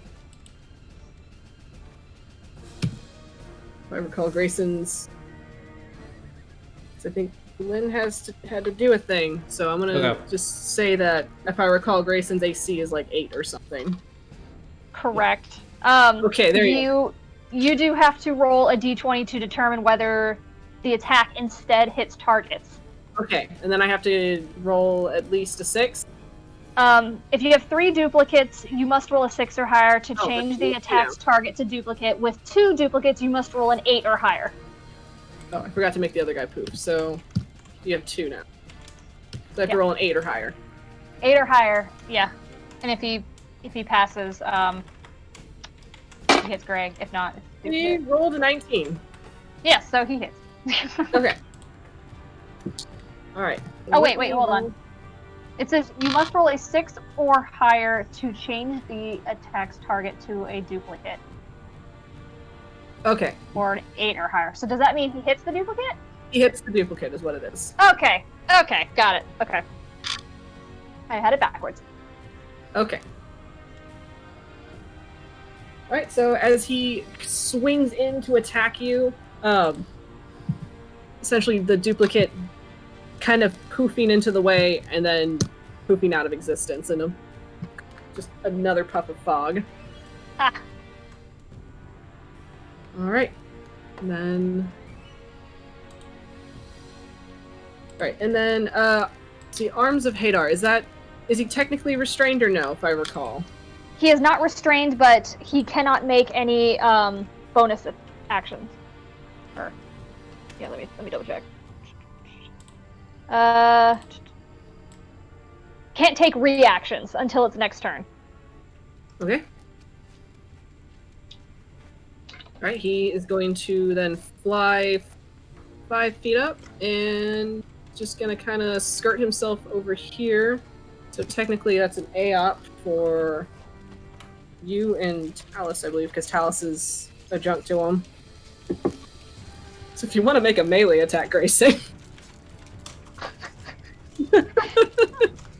Can I try? Oh my god. Let's see what happens. What does he even have anything that he could use? Hold on. Slap him. Bitch slap him. I would love that. Hold on, let me try. Let me see if he has any weapon, like any things on him. What do you got, buddy? He has a bag of sand. A bag of cut gemstones. If you don't have any weapon to attack him with, then that's all right. He if does you want to not. go for an unarmed, or if you want to go for an unarmed strike. Unarmed to strike, bitch slap, please. What's your Roll the bitch strength? slap. Okay. So I just roll strength. That's it. It's yeah, because you're not proficient with your unarmed. You're not a monk. Yeah. Okay. God, that would be crazy if it was. Okay. Yeah, he has a -1 to his strength. So let's see how this goes. By the way, DM. He does. This is a fucking nat 20. I'm not even joking. I love this wooden die from Talon and Claw. Bro. What the hell? If you roll a nat 20 on a bitch slap. He would. Jesus. Alright, so that's That's double the damage. So Well, at you two- need. Well, well. Here's how it works. yeah. Here's how this works. Your damage is 1 plus your strength, which your that's strength. nothing. Your strength modifier is -1. So the minimal damage that you can do in D&D is 1. Therefore, if you, depending on if you confirm or not, or for anything else, you're doing 2 points of bitch slap damage.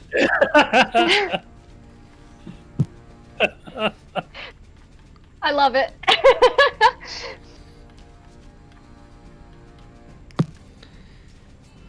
So 1 point of damage. Well, since Yeah, he has crit- a -1 to his Yeah. strength, right? Yeah. So you Listen. can't roll 0 on damage in combat, which is why a crab can kill a commoner. Even though that's not Yes. physically possible, but for the purposes That's of just how it works. the mechanics of the game, yes, he. Okay, so It's the principle of the thing, okay? The bitch Yes. slap was necessary. as you essentially, as it takes off to fly, and you see it's trying to get basically a vantage point on your son, just instinctively reaching out to slap it, like, no, stop that. And your hand makes connection with it, and there's just a moment where it just kind of looks back at you like, ow, Ouch, ouch, my pride. ow, shocked him, spooked him. I don't think anybody's ever tried to slap him before. Certainly. That is a unique thing to say. I don't think anyone's ever slapped me before. I mean, he's been attacked, sure, like with weapons and such, but I don't think anybody's ever tried to like legitimately slap He- him. So that He did the dad scold. dad scolding. All right, so How three. dare you?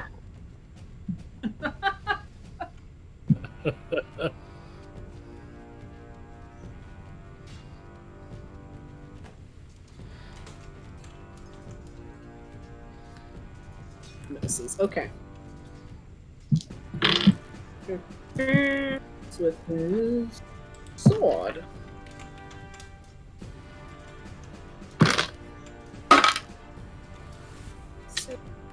With slashing damage.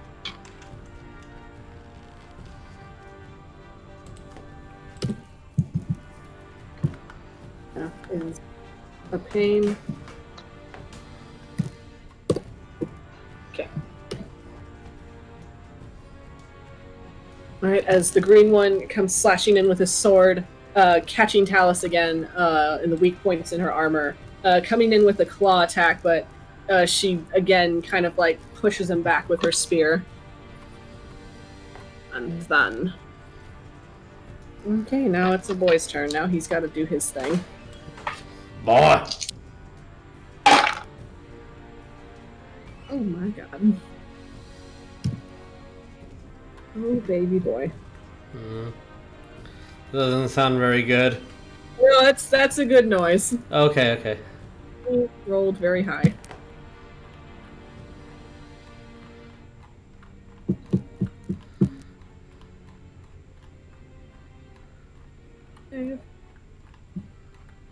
Yeah, all 3 attacks hit. Okay.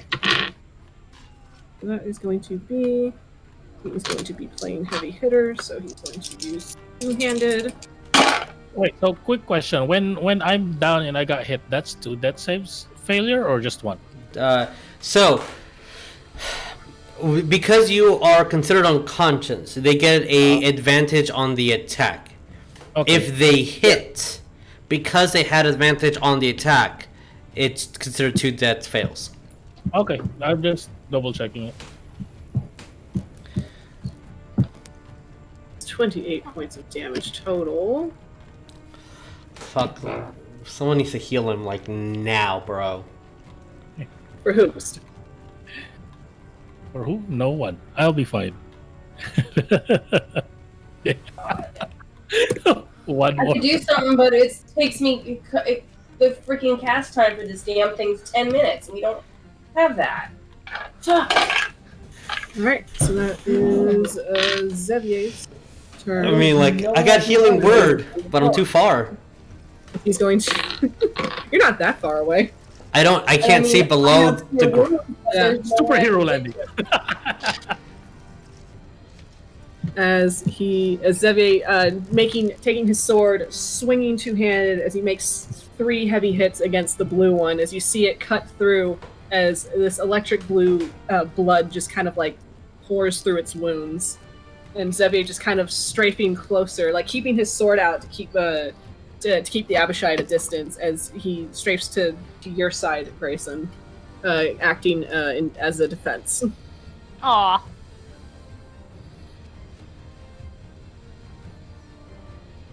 Okay. Right, and then Gala is going to do her attacks. It is now her turn. Figure, what you gonna do?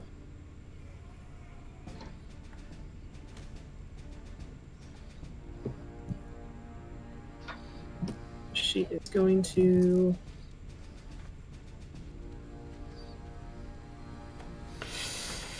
Oh, man.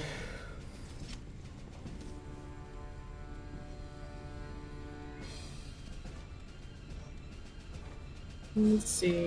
Make sure that I have this correct.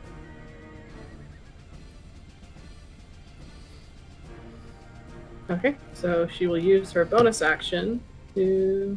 Well, no, she won't get to. She's just... 15. She's going to quickly run over to you, Birdurai.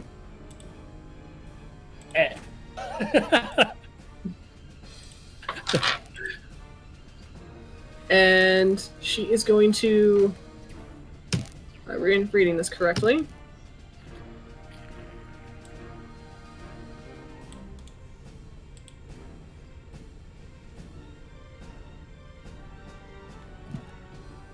That's the word. I don't, because you're not conscious, so.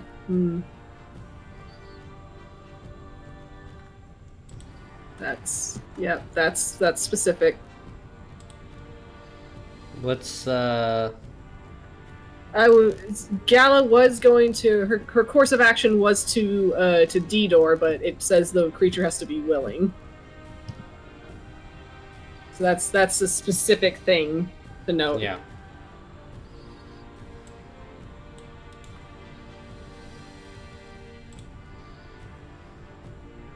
And she's going to...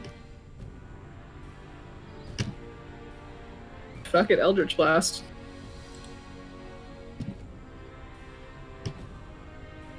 Okay, she gets 2 beams. So that's... Ooh, that one's not touched.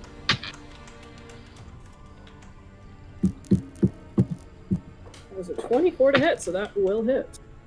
Fuck, no, it's temporary. Whack.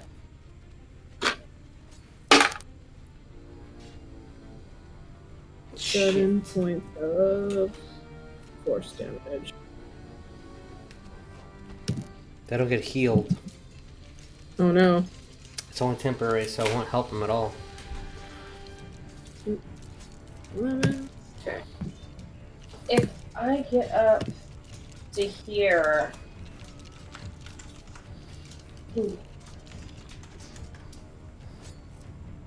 If I get up to where the spiritual weapon is, I could heal. I could do something from there, right? He's adjacent. What do you mean? Never mind, ignore me right now. No, it's fine. I'm just asking what you mean. I'm saying if I get up to where, because if I move my full speed, I can get up to here, where the spiritual weapon. I should be able to touch him from there, right?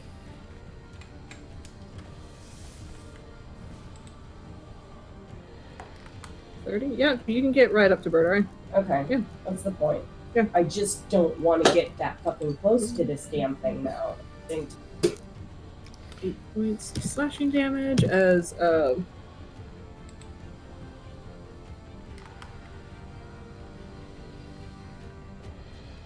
Rose, that's her name. Okay. As the one female knight comes in swinging with her sword and trying to carve into his tough hide, but it's her attacks don't seem to be as strong as it should be to affect him.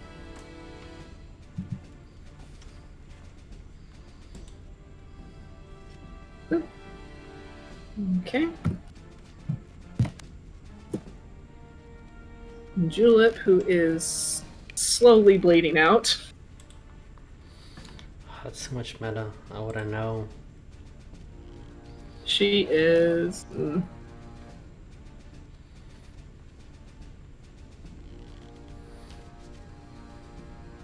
She's actually going to hang back. Just kind of clutching at the gaping wound in her neck and just this far off, distant look in her eye.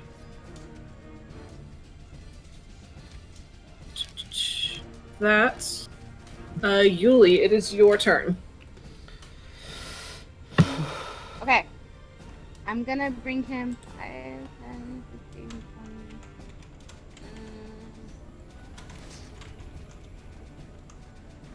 Can I go past that? Well, I can go, I guess, to the other side of that one girl, right?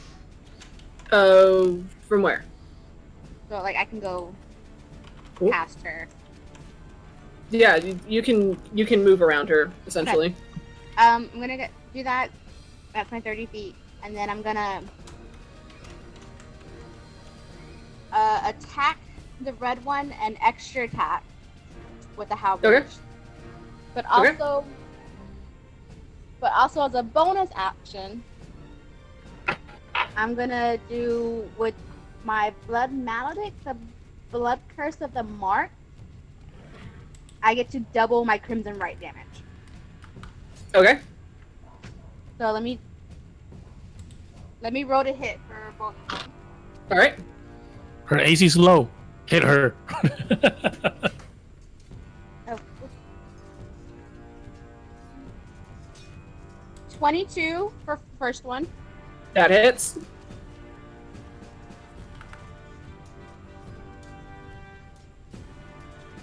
11. 11 misses. Okay, so it's gonna be Oh, what's her half? one maledict. Oh, shoot, excuse me. I forgot about that. Thank you for reminding me. His half is 11. Oh, okay. So both attacks hit. Both attacks, Yeah, and I then did so. both of his crimson right. Oh.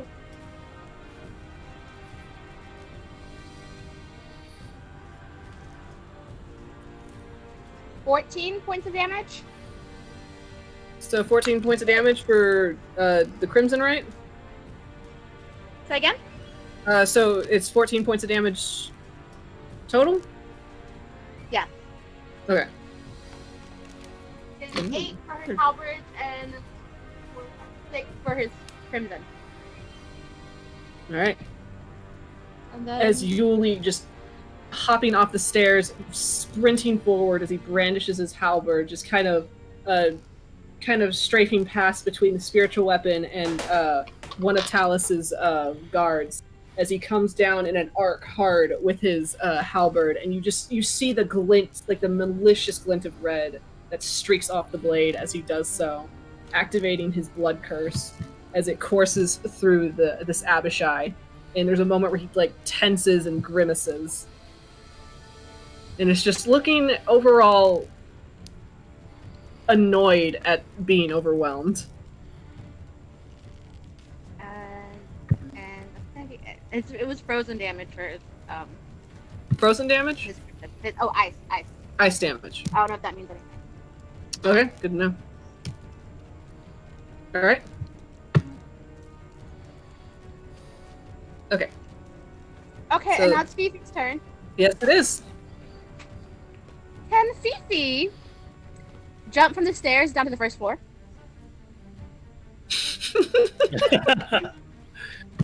Let's see. 15 feet. Yeah, it's about a 15-foot drop, correct? Yeah. I think that's. I'm pretty good at deck, so Yeah. I'm up for it. Mm. Roll me in acrobatics. Acro?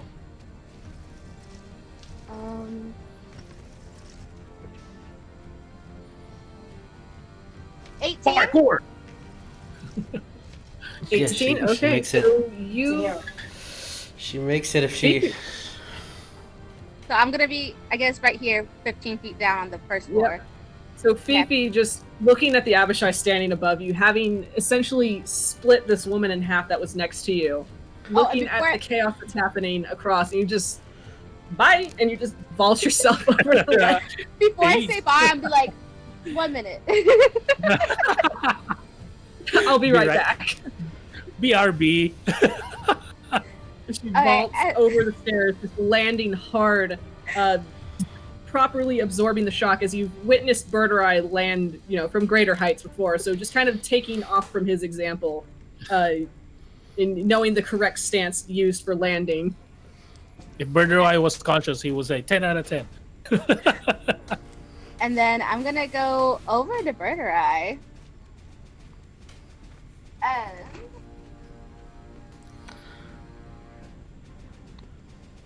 I'm gonna make him drink a bottle of Superior Healing Potion. Nice. Okay. I have 6 of them. Superior healing. Damn. like 6 of them. So glad I Six of- purchased all the other ones. Oh, you have all of them. Yeah, I was. Everyone was dying at the beginning of this. I wanted to pass them out, but I was like, next morning I'll do it. Nope. Nope. This is the next morning. It's not even morning. Oh yeah. I believe superior. Superior is 4 or Hold on, I'm looking it up right now. If I recall, because I just 8. had West use it. 8d4 plus 8. yeah, I remember it because I have one from Yeah, the. I second know. floor. I know. I just recently used one, so I'm like, Yeah. I know this. Damn. Fuck, it's a lot of posts, bro. Roll them dice and save my boy. What was the dice again? 8d4 plus 8. 4 plus 8. Yes.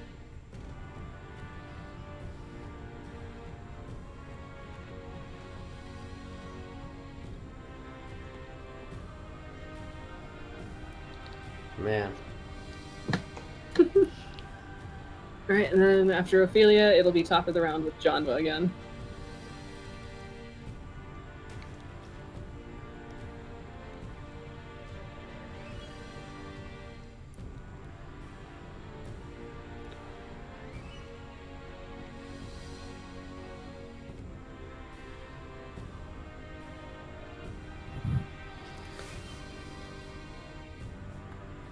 It's a lot of dice. A lot of dice there. The number plus 20? What? Plus 8. Hey, yeah. Plus 8. No, the 48. dice plus 8. 48. So Birdurai, you heal 48. Wait. What? I don't think. I rolled a You 59 last time on a superior, so it makes sense, I think. Unless I did Because the number wrong. I got 40. And then plus the 8. Because it's 8d4, right? Yes. Plus 8. Okay, I mean, because 40 is the absolute max you could have gotten.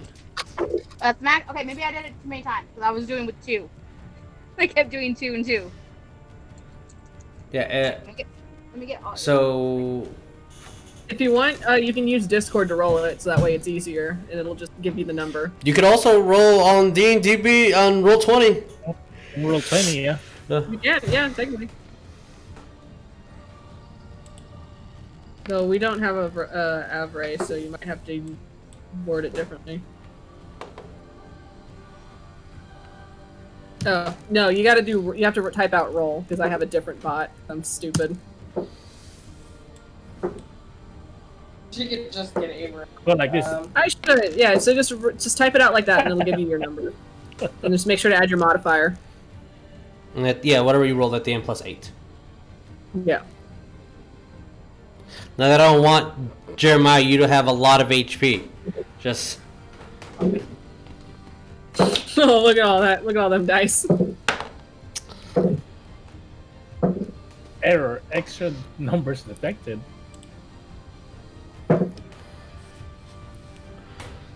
Wait, did I do it right? Is that it? 22 plus 8?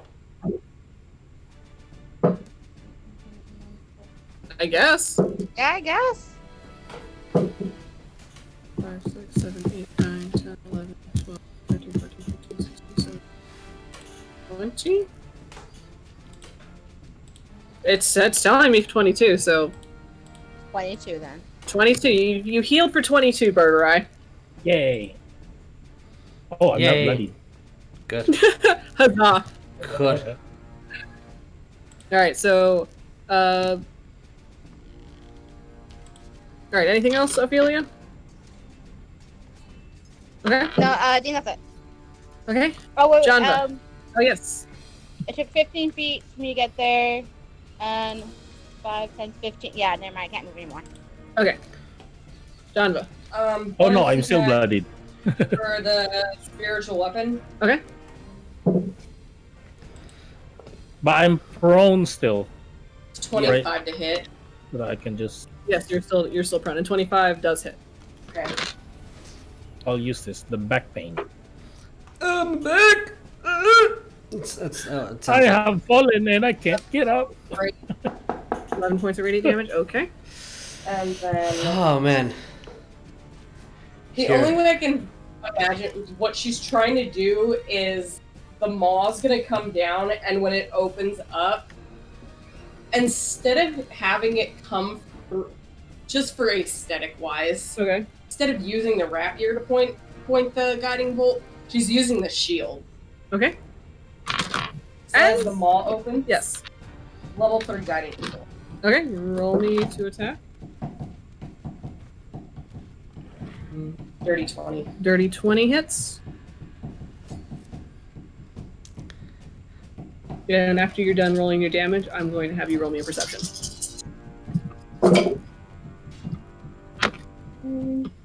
It's actually high.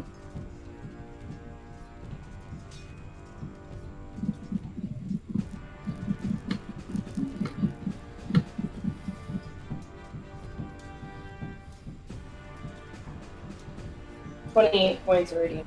Okay. And perception, you Yes, said? please.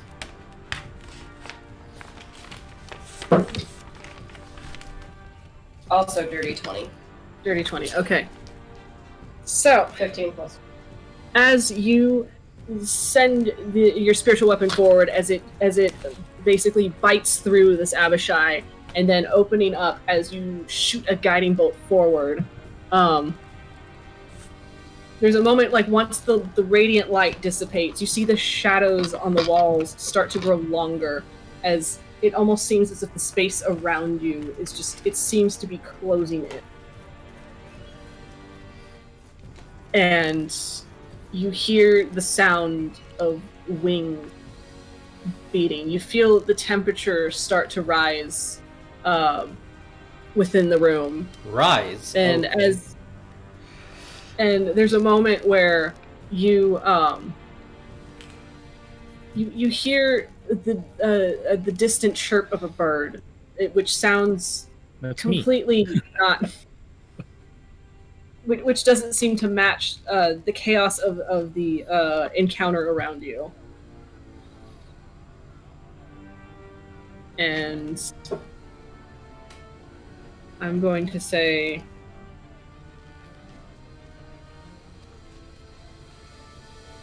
I'm trying to think how to handle this. Okay. I'm honestly trying to think how to handle this.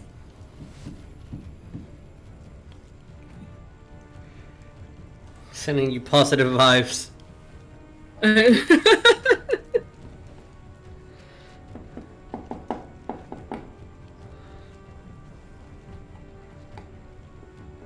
Okay. I think from here, I'm gonna roll a thing. He's doing a thing. Watch out, guys. A thing is being done. With an 84.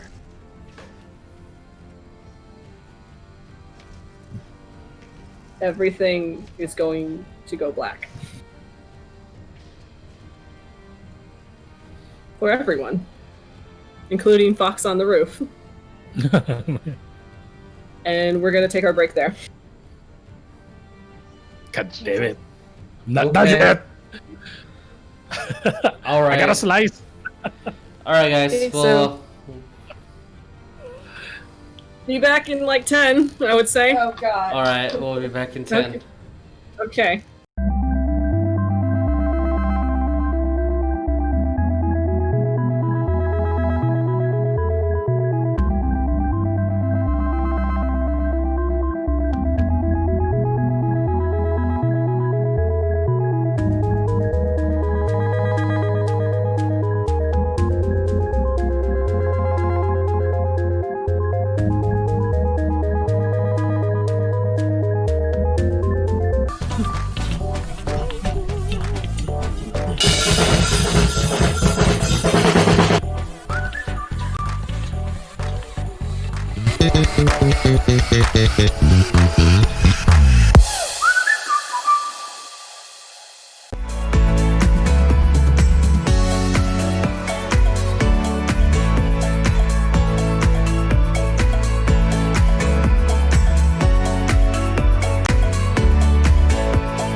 Okay, and we are back.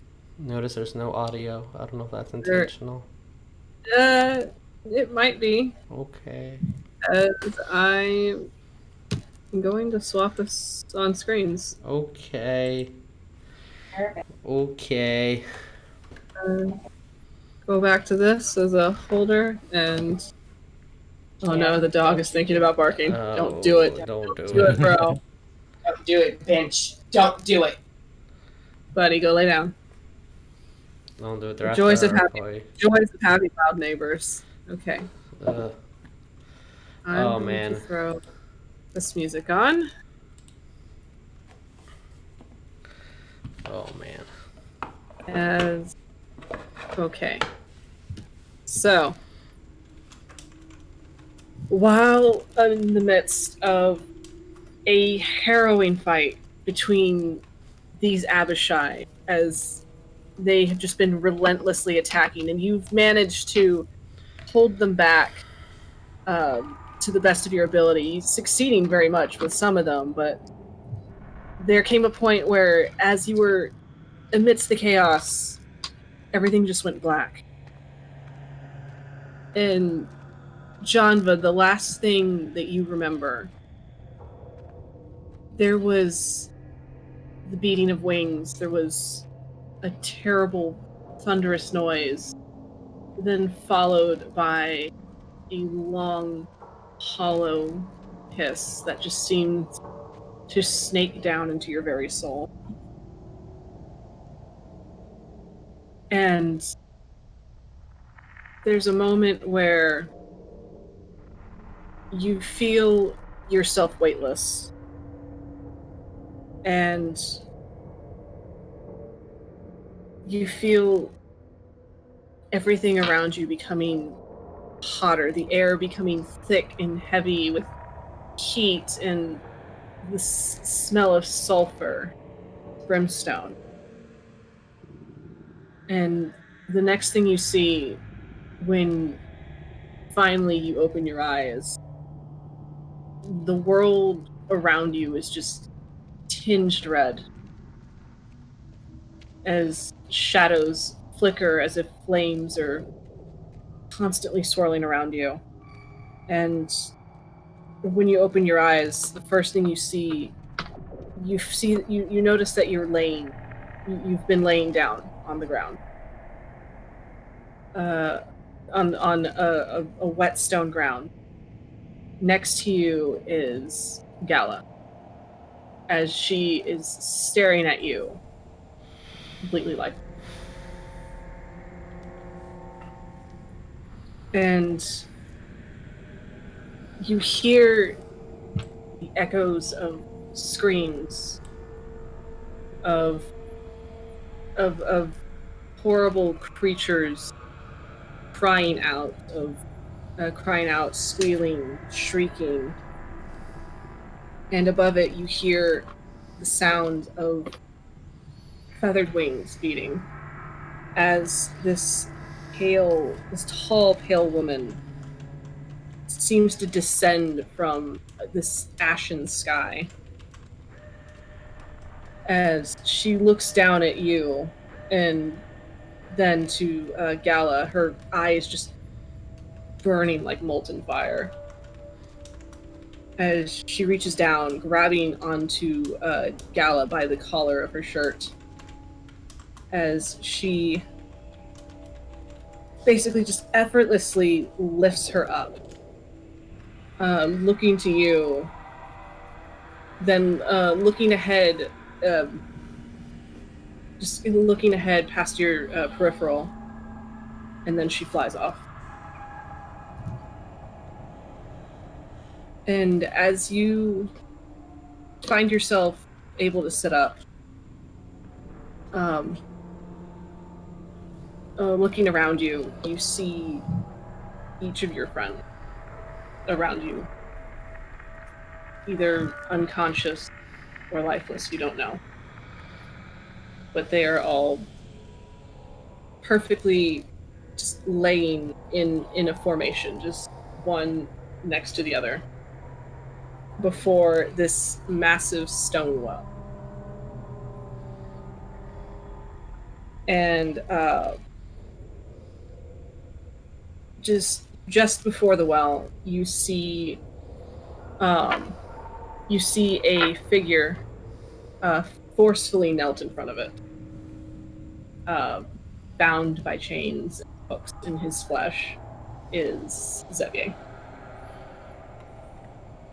And roll me a perception.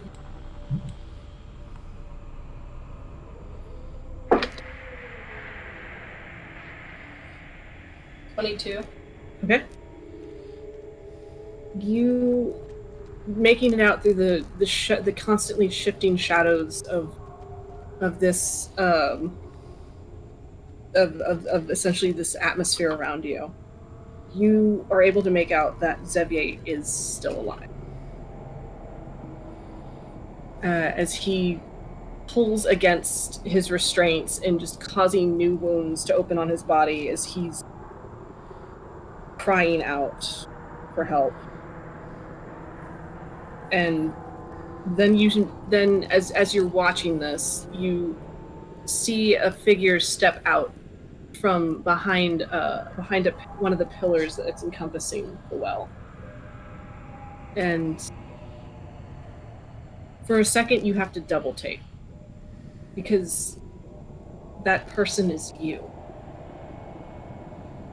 And it's you, but garbed in these scaled leathers of black and red, with a red cape kind of swathed across your shoulders, and a red mask over your eyes.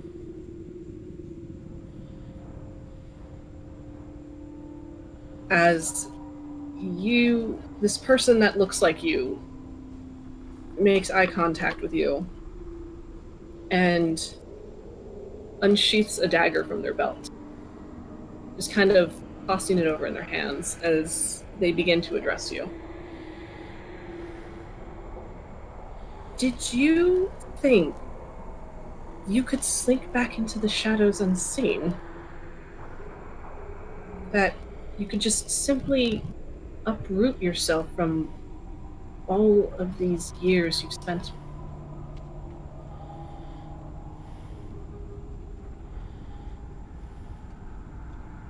As Janva takes a fucking moment.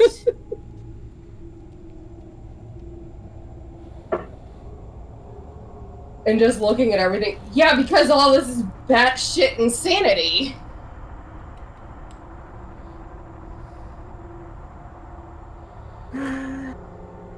That would be the perspective that you're being fed, isn't it? There is... Bitch, I left one batshit insanity not to go to another one. You were rescued from an unfortunate life, and you were taken in, you were clothed, you were fed, you were tutored, and then you just betray everything that was given by people that cared for you. I wouldn't call it that, but okay. I'd call them family. And as they are talking, you hear the sounds of claws against stone scratching along in inner walls of the well, as the figure kind of looks back down and then looks to you. And in that moment, you see 5 dragon heads emerge up from the well. As essentially you are taking in the visage of Tiamat. I'm going to need you to make me a wisdom save. As essentially Tiamat emerges from the well. You betrayed your family, Janva. 21. 21. Hold, please.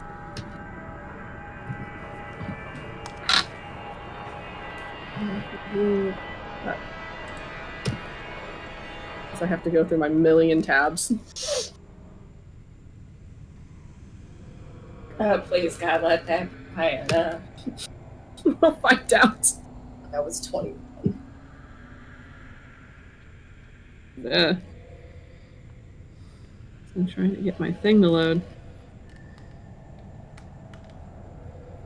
That is a fail. Fuck.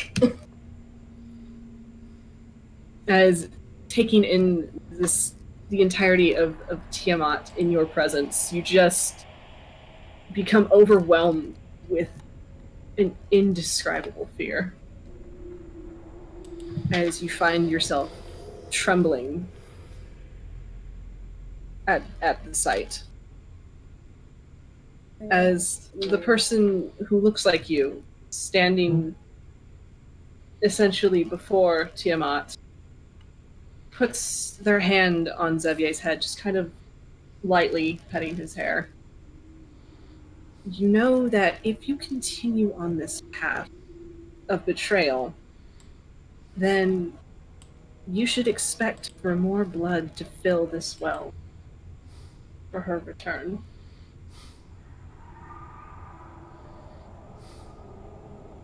This will be your reward for your treachery.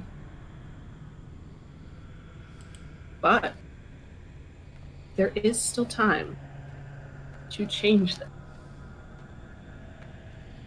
If you... Tiamat is feeling merciful. If you wish to prove yourself to her, she will reward you. She's capable of sparing you and, any soul you wish. I was gonna stand it. Okay, so yeah, she's scared of Tiamat, obviously. Yes. Looking from Tiamat over to in the red mask. And she'll just give a smirk. And Okay. it's like, okay.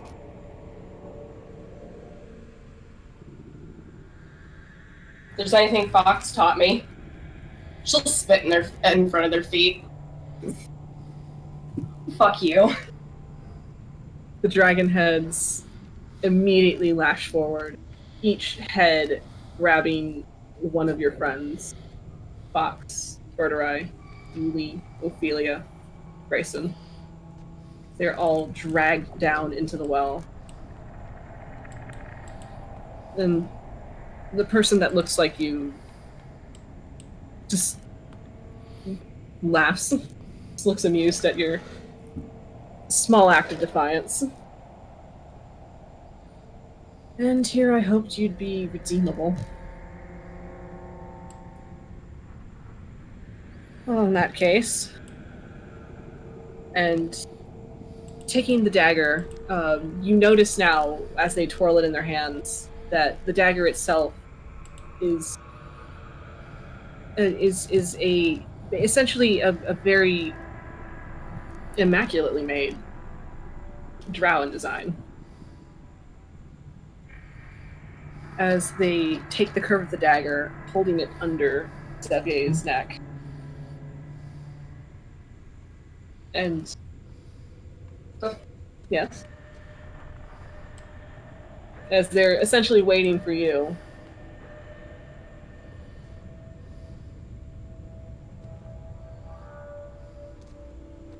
You may.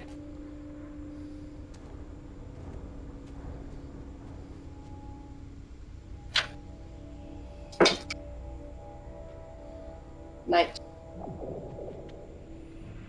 We'll hit the DC.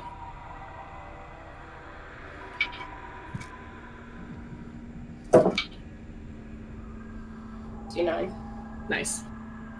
Haha. Okay.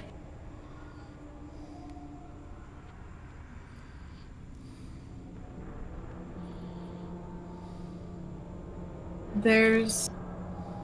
as you try to control your breathing, trying to essentially keep yourself calm in the presence of such a terrible creature, such a terrible vision, you manage to center yourself enough that you find kind of a calmness in the within yourself.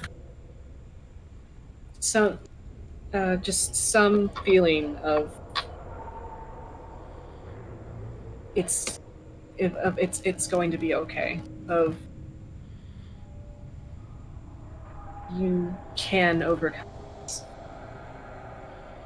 As you hear the sound of wings again, but this time smaller. As kind of looking up in your moment of prayer, sitting kind of gathered on one of the pillars, you see 6 canaries looking down at you. 6 canaries looking down at you. As what? I know what I said. Okay. Don't correct me. I know what I said. As you hear a warm yet powerful voice in your ear.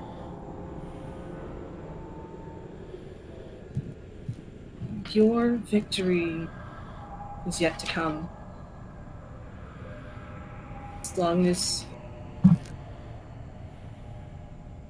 you keep your shield up, I believe you can ascend to the... Does she have her shield at all on her? Roll me percentiles.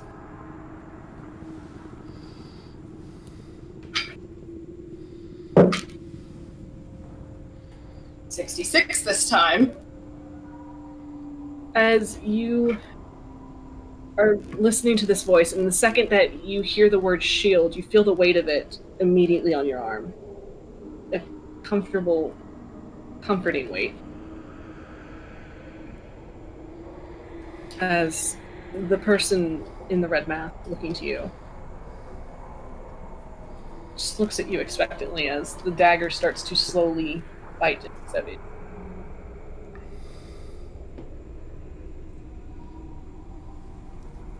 Okay. No. Sure, why not? She'll send a guiding bolt towards said person. Can you roll me to hit?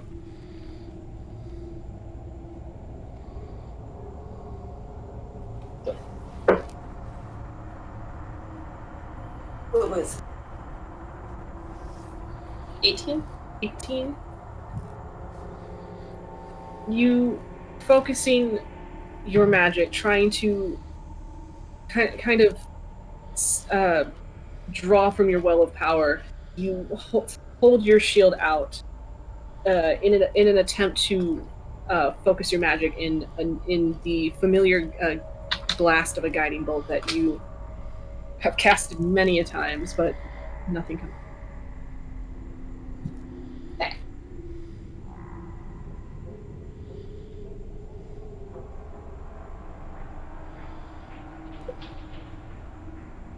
Oh, if that's all you're going to do, then I think we're done here. Just know that if you keep this up, you'll be seeing this boy's blood again very soon. And in one swift motion, the dagger cuts through his neck, and as that happens, you hear the sound of him choking, and you wake up. Right. Never mind. Oh no! So, Janva, you awake with a start, just gasping for air as you sit up and the sun shining through the window in Talus's room. Nothing is broken, nothing is disturbed. It's as if what you experienced didn't happen. She's gonna go and look at a bunch of different, like, literally just walk out of the room, just go and... As you get up, you see Talus peacefully asleep at your side on the bed. And when you move to get up, you see Gala tucked into the far corner by the ward. Mm-hmm. holding a dagger tightly to her chest as she looks shaken. Janva's gonna go straight over there and just be like, okay, can I see that, please? She's going to hold it closer and just, I would feel much better if I was holding it. Thank you.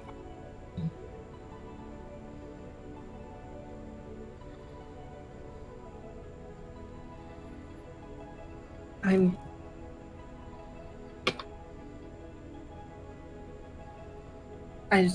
just, I'm all right. I just need just a bad dream. Oh, you too? I'm going to go ahead and go out on a limb and assume that what happened was some level of reprimanding for my actions.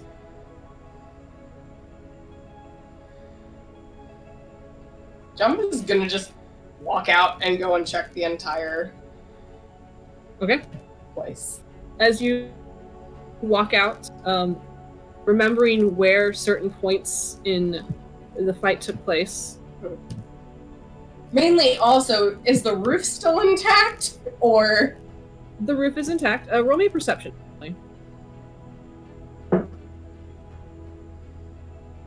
22. 22. Everything is as it was. There's no signs of a scuffle. There's the floors are clean of blood. There's no cracks or holes in the roof. There's no dead lanes strewn about. As if it was all a dream.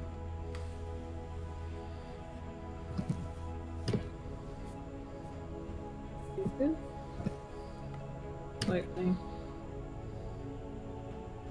Janva is just going to walk back in the room, just like, bullshit.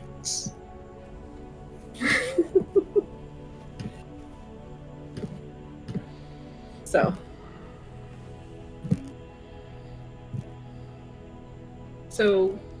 essentially, it's as if it was completely a dream. Fuck you, good sir, for one. And with that, we will move to Greyson.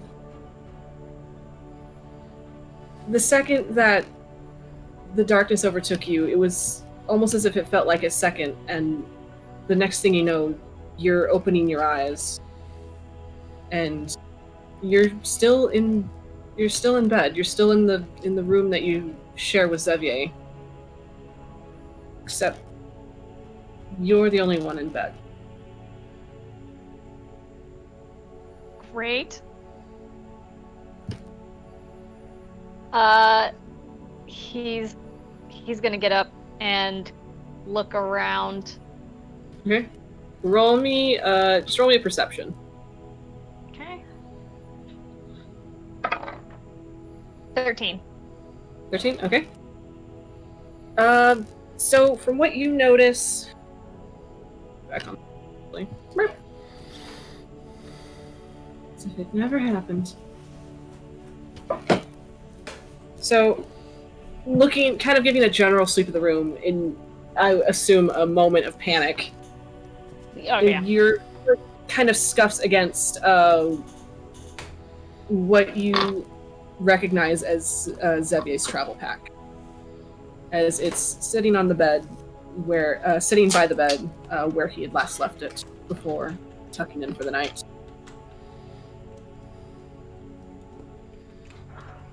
I'm gonna look through it. Okay. Roll me an investigation. Okay. Non-nat 20. Non-nat 20. Okay. You find essentially his things for travel. You find what does he carry on? Let me double check this. Sophie, what do you got in your bag?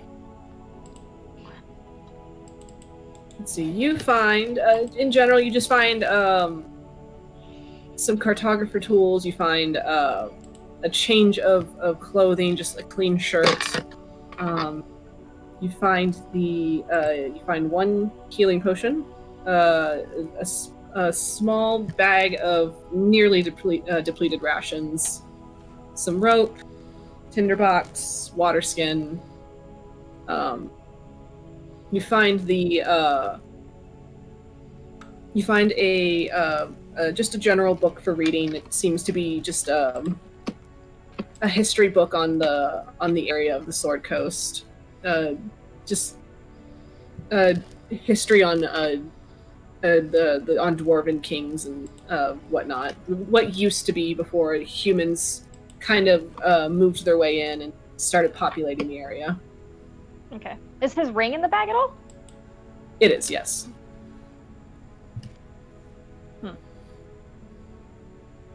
I'll have Grey cast a sending spell to him. Okay.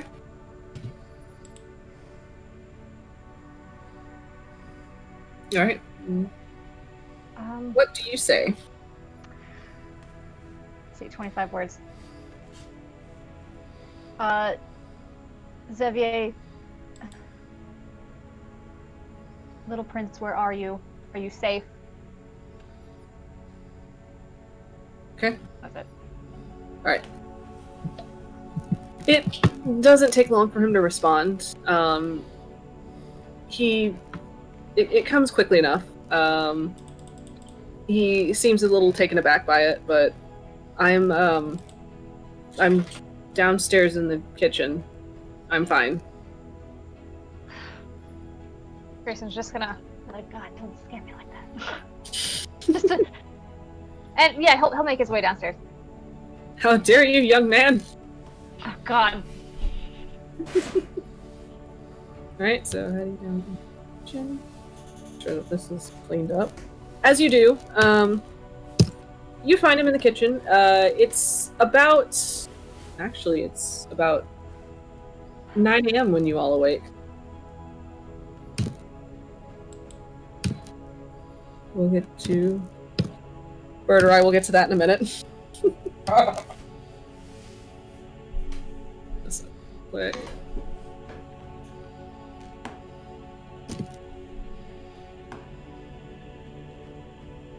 I feel like for Janva, when she looks around and notices everything's fine, she goes straight back in the room, goes over to Talos' side of the bed, lifts the mattress up, and like drops it down really quick to try to like wake her up. I realize that's a thing for you. Shut up. Yes, that is. You seem to like to do that to characters that I'm piloting. Get it here. Where'd you go? Alright, as you do that to Talos to wake her up, she startles awake, kind of grabbing for a wand that she has under her pillow. And she just stops, just... God, Janva, what the fuck? Okay, quick question. Did you have any fucking nightmares last night? No, what? Why? And she's gonna just sit next to her on the bed and be like, well, here, I got a story for you, and just explain the shit that just... Okay, as you go to do that. Populate this kitchen. Some good lads. Okay. Up, which it is.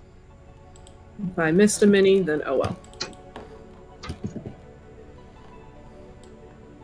Alright, so Greyson, as you head down into the kitchen, you find essentially a small crowd having collected for the morning. The kobolds that you had seen last time, just kind of manning the kitchen, are all kind of crowded to one side as he should be here. Yes. As you see the kobolds all crowded to one side, and then you see the four women that had assisted in the fight that should have transpired last night, but at this point you're not sure what had happened. You remember these fiends climbing in through the woodwork to essentially take your son. And you remember Birdurai being fatally wounded. You remember many of your comrades, your sister even, being attacked, but it seems that didn't happen. As the four women are kind of all sitting at one of the tables, kind of with like a variety of either coffee or tea and some kind of small piece of breakfast item, as they're watching Xavier and just kind of like whispering and looking at him. Aw. What is he cooking? What's he doing? Yes, he is. He's currently going between a table that he's using for cutting up vegetables and rolling out some kind of quick dough, as he was moving between that and a skillet that's on a stove. Okay. He's just kind of focused on his task, and he looks up momentarily when you enter. It's just like, oh, hi. I'm just making breakfast.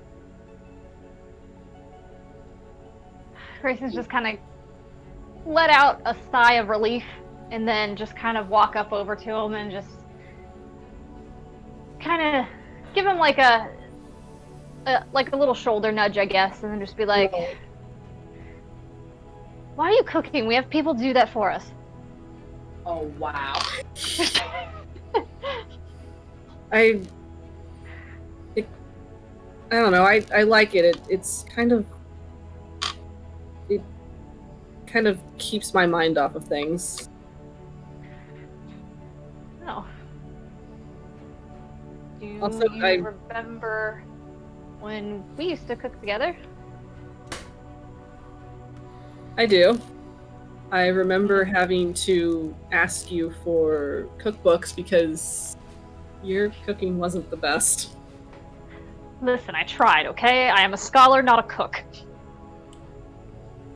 You built a whole Deming plane, but you couldn't manage to, make a simple dinner. Listen. I did my best with what I had, okay? I couldn't bring anybody else. I never learned to cook, okay? I get it. I know. I mean, I learned, so at least you have me for that now. You trade in the spell books for a cookbook, huh?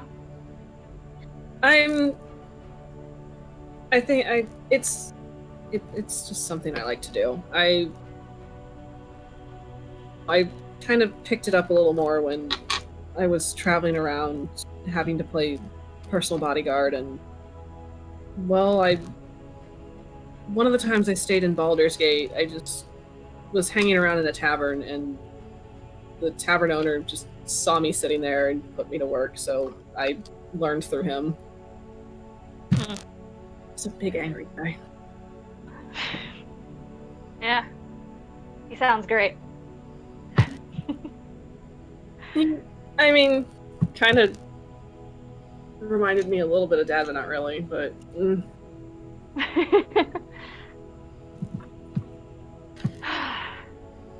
How did you sleep? I didn't. I can tell. Yeah, and you look at him, he looks really tired. Like, he's got bags under his eyes, and you look at him closer, and you kind of notice that, like, kind of towards his widow peak, there seems to be, like, a small, like, a few wisps of white starting to grow in. Oh, boy.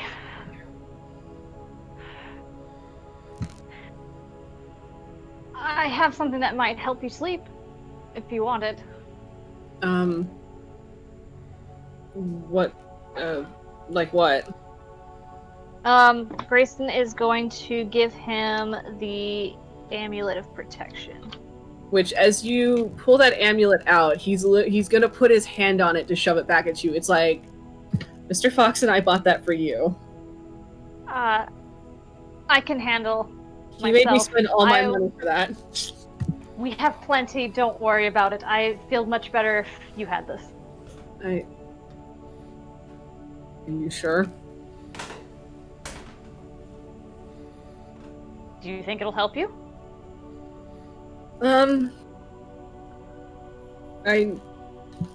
Maybe. I don't know. I guess maybe if what it does is, keep people from knowing where you are, then yeah. What are the stats on that? Does it keep people from scrying, right? I believe it's the amulet for divination. protection of. Essentially, I know it's the one that West has. It's It From assists from scrying- divination magic. So yes, Yes. so Okay. scrying will be counted in addition to much other things. Yes. Cool. It's Friday's learning. Yes. Friday. Friday smarts.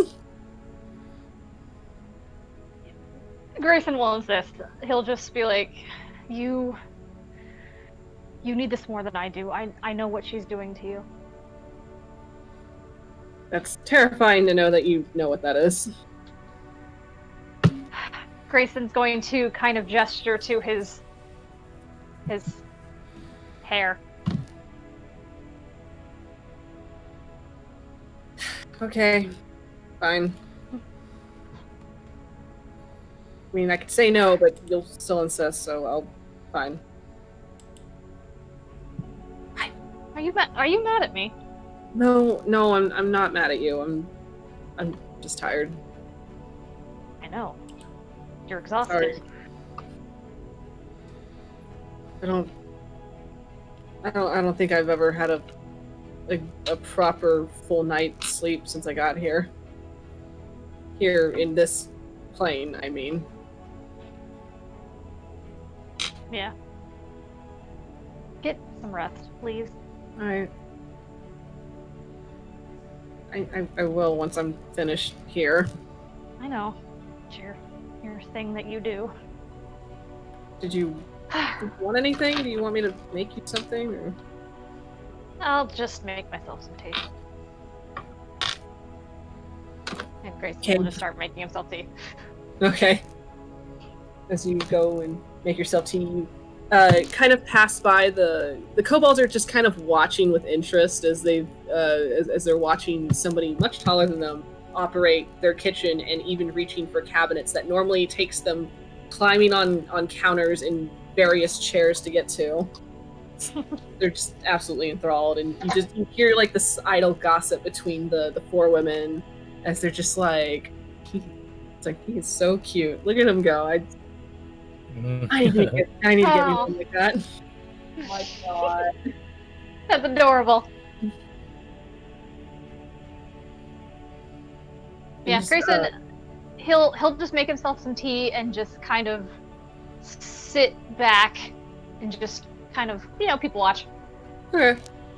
As you watch, you notice, you see that there's a kind of an old confidence that seems to be coming back to Xavier as he works. Oh, that's nice. Yeah. Okay. Next is Fox. Mm-hmm. Fox, there was a moment where you knew you were on the roof. You were definitely on the roof. You remember being on the roof. Or was it the crow's nest? No, it was a roof. But why does it smell like the sea? There was a moment where you knew you were up high. And then next thing you know, darkness took you. And there was that thought of, oh god, finally. But then, again, you smell the sea and you feel yourself drifting. And you know that you're drifting across the ocean as you can hear the familiar roll of the waves as they ebb and flow. Hear the call of seagulls overhead. You feel essentially the sun warm on your skin. But you realize that you're not drifting through the sea on a ship. The wind is whipping in your face at a much higher altitude as you are kind of rocked on a comfortable rhythm of a large, kind of scaly back, as the sounds of this rhythmic thrum of wings beating kind of harmonizes with the waves. And slowly the beating of wings, as you start to regain consciousness, melds into the rhythm of Spud snoring against your ear. As the donkey is curled in your lap, with his head tucked up against your shoulder, with his snout up against your ear hole, as he's just fast asleep.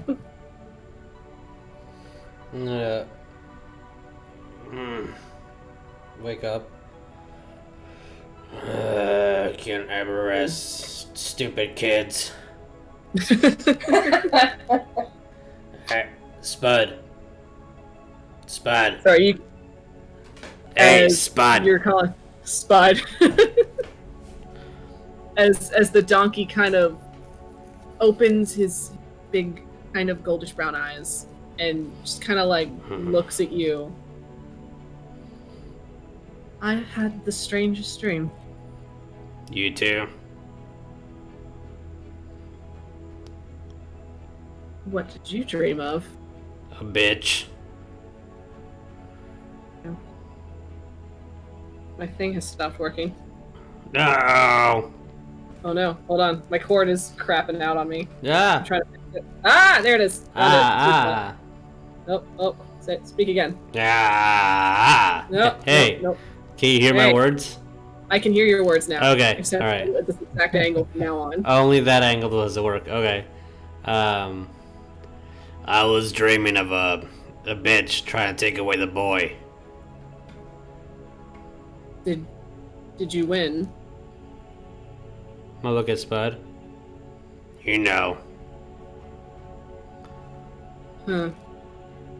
As the donkey just kind of gets up from your lap, just kind of rolling off and kind of stretching his legs, sticking one little leggy out in the back as he does so, before he shakes himself. I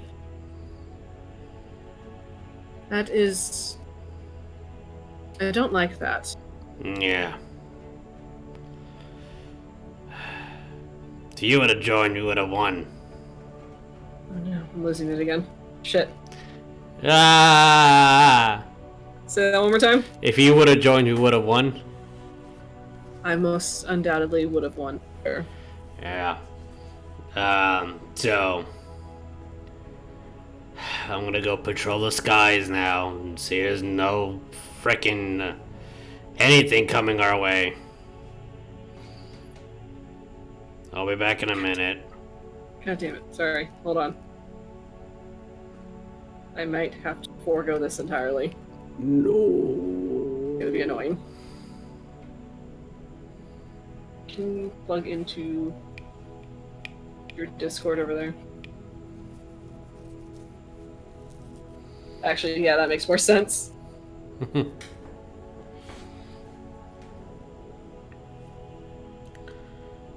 There we go. Okay. You got it?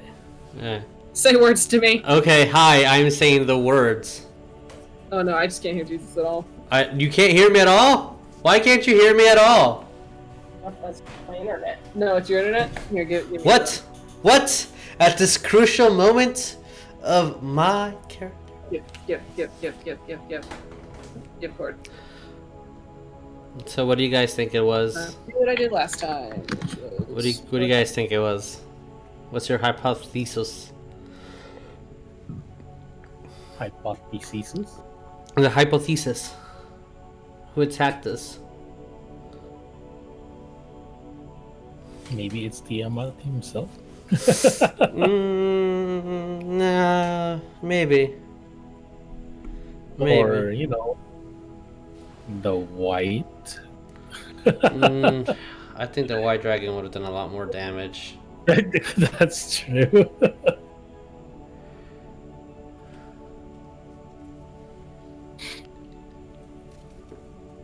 that enough? What? Can you hear me? I can hear you. Can you hear me? Oh my god, I can hear you. Thank Okay, God. cool. So I'm gonna look at Spud. I'm like, these damn kids are annoying. Can never rest. I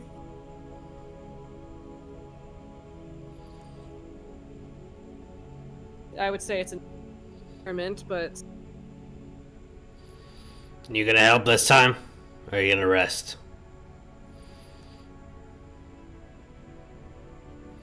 Can't hear anything you're saying, my dude. what? There we go.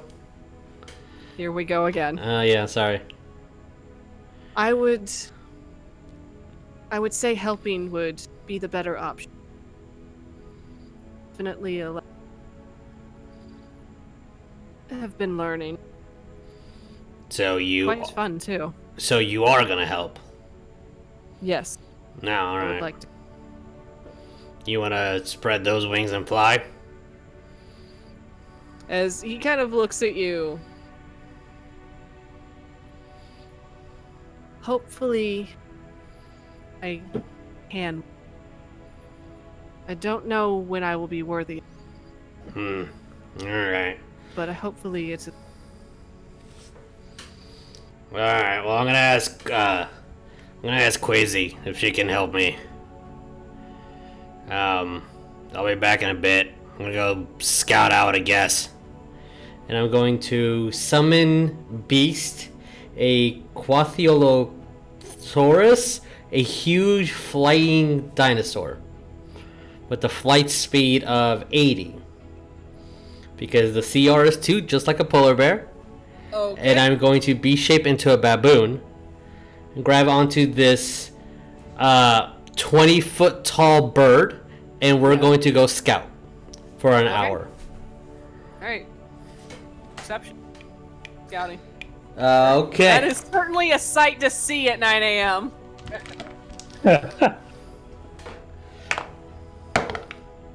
I'll just That's say, Janva, cocked. as you look out the window, as you were talking with Talith, the strange kind of half leathery, half feathery creature fly out from the stables with the baboon back. That is a 25. 25. So, how far are you scouting? I'll say I'll probably try to do a mile. Okay. And go up as high as maybe like maybe 500 feet in the air. Quite My Mount- bird is as tall as a giraffe. That's so cute. As you are scouting, the mountain steering a lot of. Sorry, you're cutting out really bad.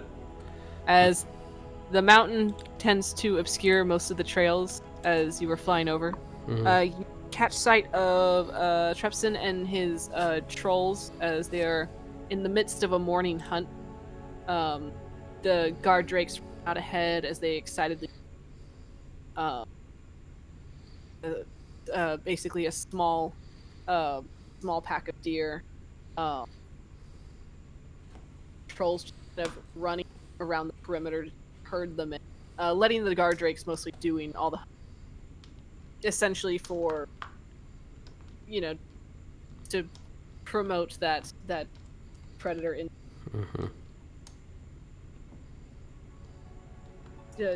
basically like it's like they're stimulating.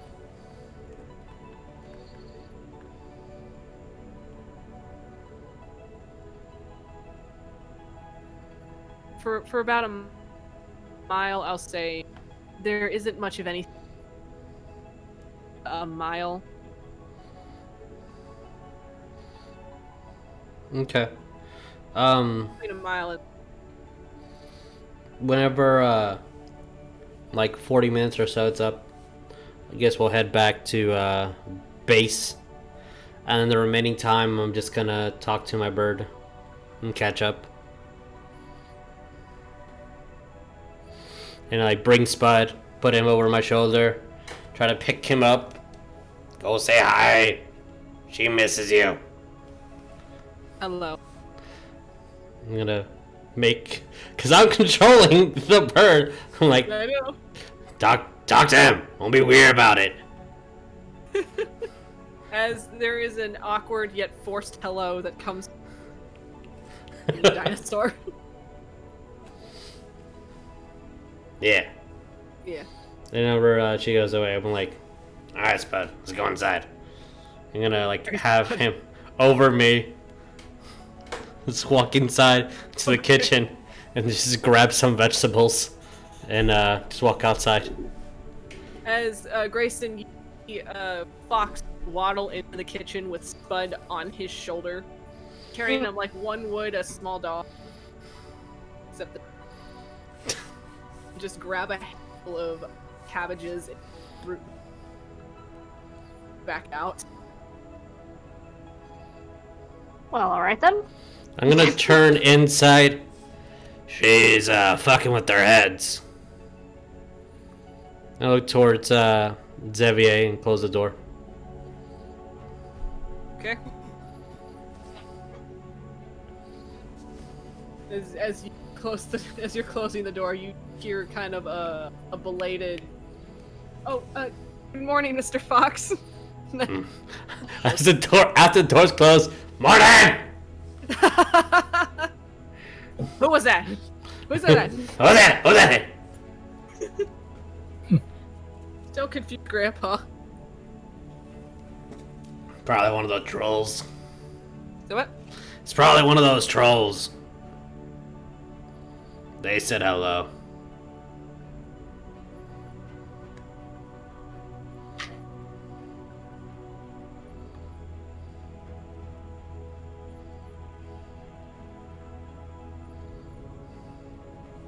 Birdurai.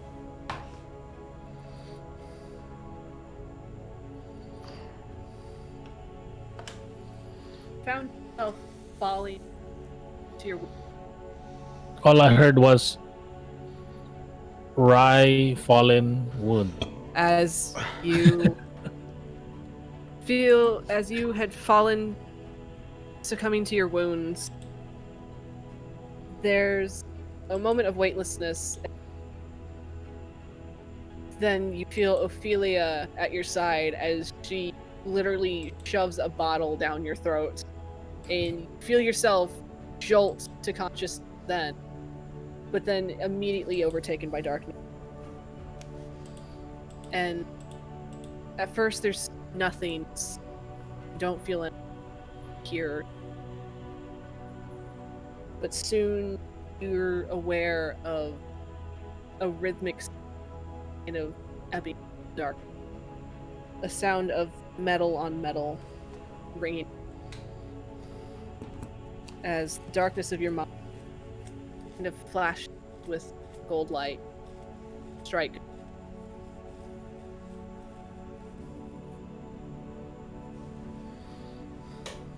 As sounds of smithing grow more clearer, surroundings are become clearer. It's that the back of your dragonborn hammering away at sword that once yours, but now Rose.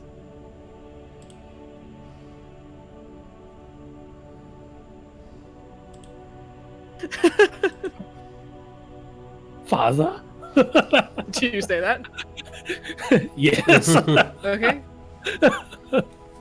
As you call out to him in complete confusion, he sets the hammer down, taking the sword, kind of looking it over. Once he's certain that it's just right, takes the sword, dipping it to a barrel for cooling. You hear the of the metal, steam filling the forge. Turns around, wiping his apron. Yes, what is it, Aerion? But you died, Bo. patient. It's almost there. What's almost there? It'll say it'll take. I mean, my work is. I would say textbook perfect, but that might be a bit prideful of me. I'll have it fitted for a handle, and soon maybe we'll practicing out. As he looks over to indicate the sword in the barrel.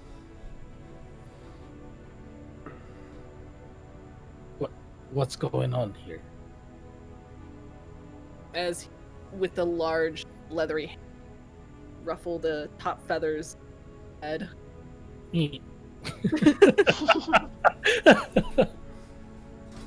As you feel the familiar hand on your head, your feathers kind of fluffing up a bit at the touch. I have no doubt you will be quite a fearsome warrior once you have a blade in your hand. But I had a blade in my hand. Who knows Kinley. what adventures you'll get into? Maybe one day greater than mine. As he puts his hands on your shoulders, turning you face the hearth, and above it, his sword, now yours, mounted essentially on a stand. And soon one day, mastered your own. We'll see how you fare with. I'm gonna look at the sword and look at him, and it's like, but I have used your sword. Where am I?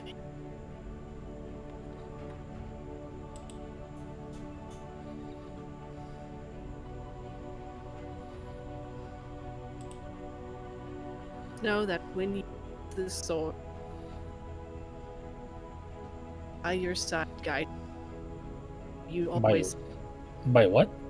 guiding your hand, Oh, so you'll always know where to.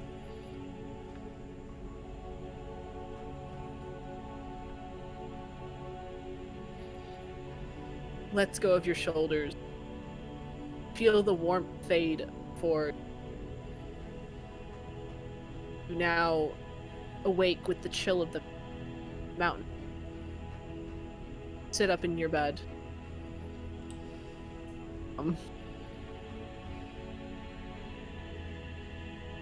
oh, I'm in tears. Birdurai is crying. 9 a.m. Birdurai is crying. Sitting down in bed As you get up, quietly.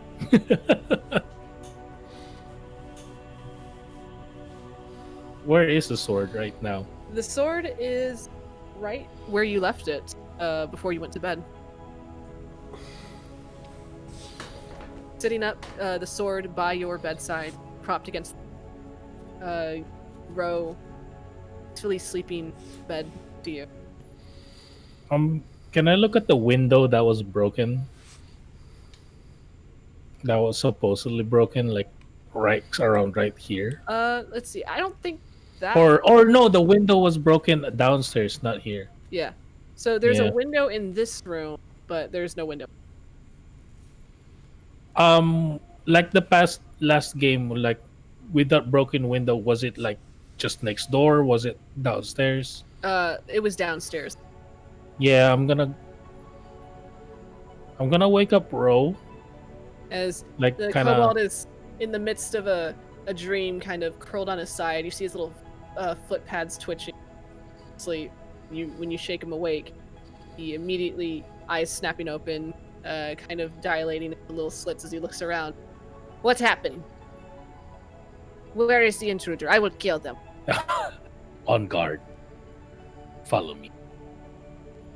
And then Uh, I will actually move outside. I'm actually kind of looking at myself as well Okay. while I'm doing that. Like grab my sword, slowly put my armor, grab my sword, and then move outside. Like kind of look at myself because I know where I got stabbed. Kind of like that. There is no stab wound. Mark ever been injured other than your old battle. Like the old battle scars and stuff that I'm Uh, already familiar with. Not a feather out of place. As you get dressed, kind of putting your sword in the band where it belongs, and Ro also fitting himself with his quiver and his bow as he follows after you. As you walk out, Ophelia still fast on the bed, the door. I'm gonna then look at Rose like, stay here and guard her, and then I'll move out. Ro jumps on the end of the bed where Ophelia's sleeping, perches himself with a arrow already knocked in his bow.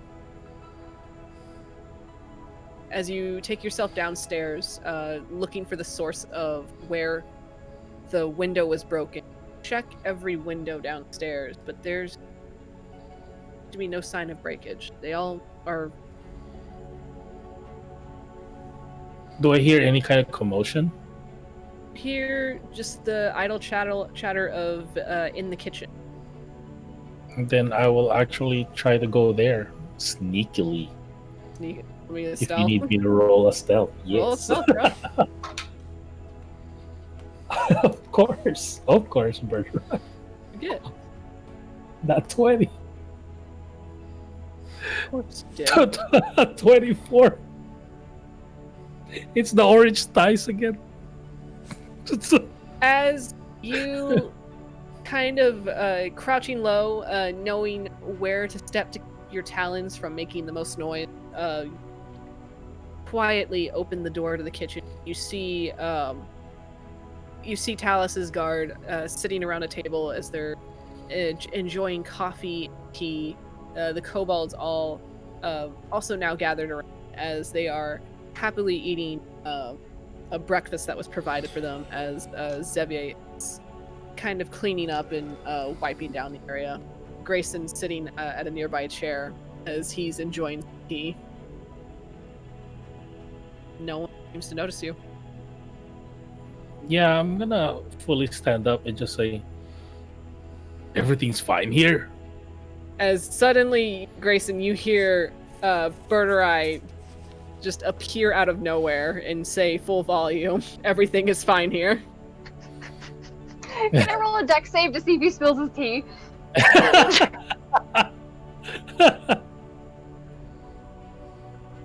Can I do that? Is that allowed? Yes, that's allowed. You may. Excellent.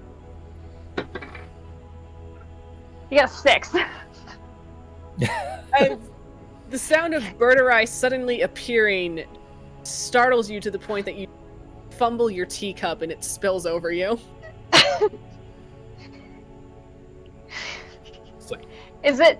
It was hot tea, wasn't it? Yeah, you like your tea hot? Yeah, he does. Oh crap! There you are. Oh crap. I just imagine that he was just about to drink it, and then he just you just hear the clatter of his tea, and it just goes everywhere, and it's just like, damn it, Birdurai! Was that necessary? We were attacked. What's going on? I was wounded. I almost died. You had that dream too? That was a dream. I thought it was. But I died. They were after your son. So he just kind of nervously as he's cleaning out what else is new. Did you not have that, Xavier? No, I did. I remember that, and I remember.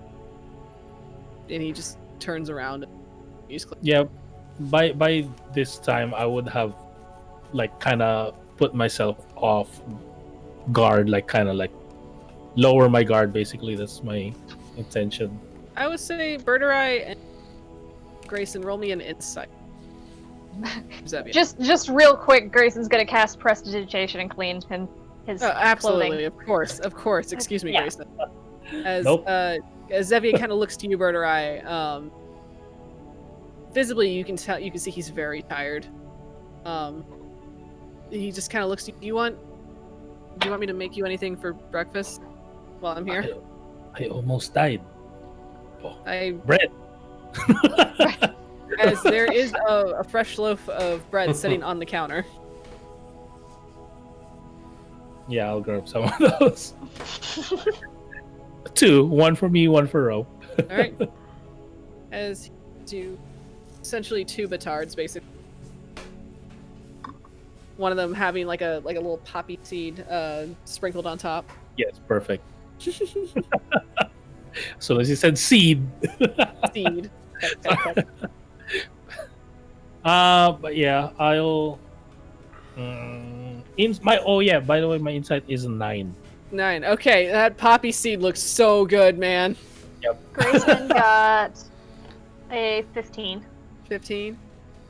All right, you can tell that there seems to be more that Xavier looks like he's trying to refrain from saying anything. Do you have anything to add, Xavier? He's doing that thing where you know he's trying to hide something because he does not make eye contact with anyone. He's obviously thing. He knows that look. He knows that look. That look of, if I look directly at the ground, no one will ask me anything. Grayson's gonna ask him. Do you have anything to add? I don't really want to. It's not Well, we need all the information we can get. What? Hey, what do you remember from the dream? The dream? That we were being attacked? What was the last?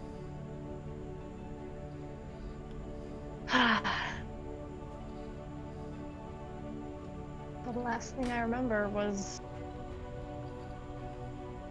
For me personally, it was, the tendril thing, but... Why? Remember that. I remember... Last thing I remember is waking up, chain...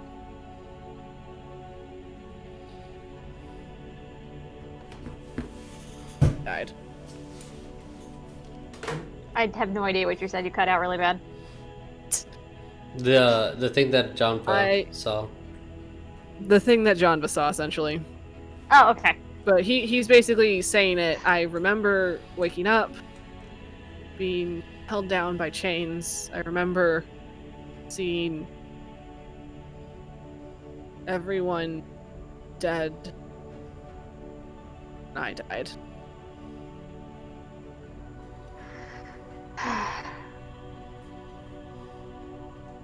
Does...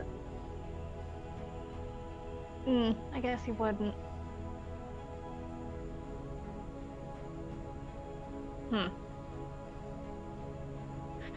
Do you think this is my mother's work? It could be. Could also be something entirely. I'm trying not to think about it too much. He just kind of like rubs his hand to his knee, essentially. Mm-hmm. Trying about it. Not thinking about it's not gonna make it go away. Thinking about it really freaks me the fuck out. She is a scary bitch. Yeah, but I have a habit of when I freak out, I tend to do things I have no control over. What do you mean? I guess just out of self-defense, I either magic.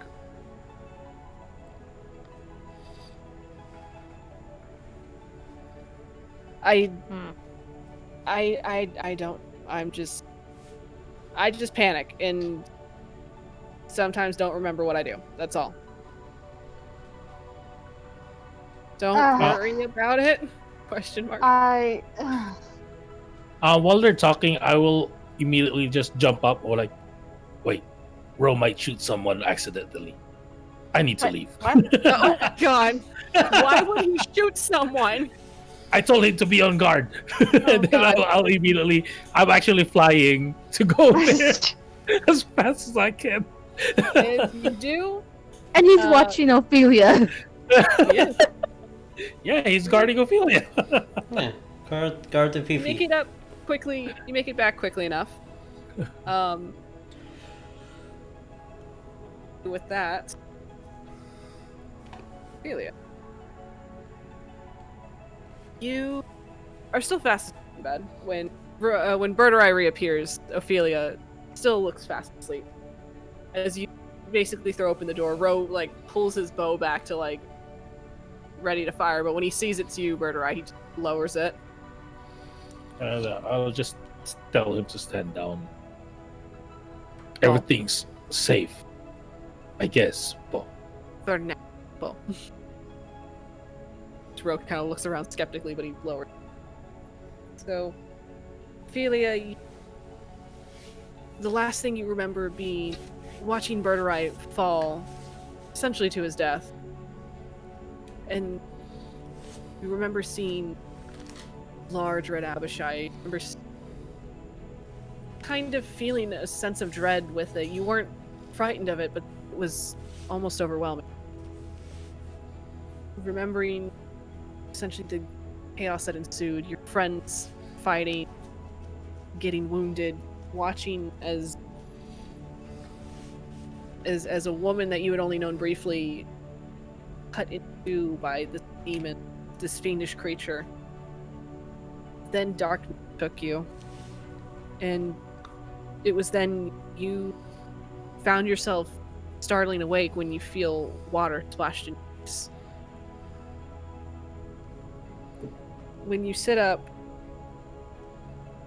find yourself sitting in a small rowboat as the dog barks as This fox. it kind of rides along the crest of the waves in the ocean, and you look back and you see your home. You see the isles that you, as your mother and father stand on the docks. They're calling out to you, but you can't hear them over the wave. Their voices drowning out as a storm is starting to kind of churn the harbor. The wind whipping around. Soon find your boat drifting. Your parents getting farther.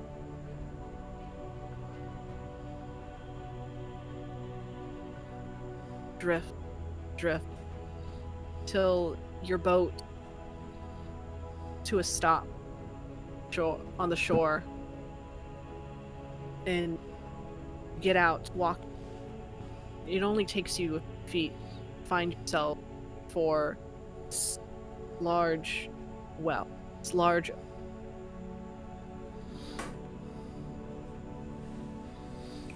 4, 5 figure standing around it, all holding up essentially a mask that looks similar to Greyson's. You see Greyson, you see white, but you also see black one, red one, blue one, green one, all of them holding it up.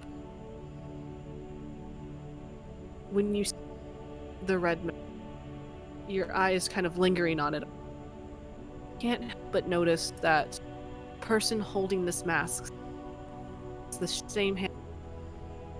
Then follow your gaze. No, that looks exactly. That is same kind of dark purple skin, lilac eyes, soft lilac hair, and feel the ground tremor feet.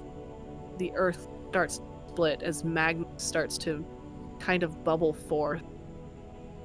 See at the mask kind of all go toward the figures, John. As they all together one by one till there is this ornate Janva lifts it up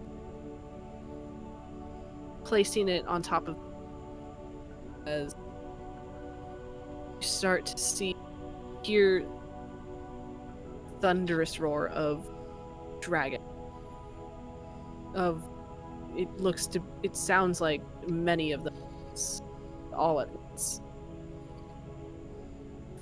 Just as 5 heads start to crest out of the well, you wake up when Birdurai throws the door open to make sure Ro hasn't shot anyone yet.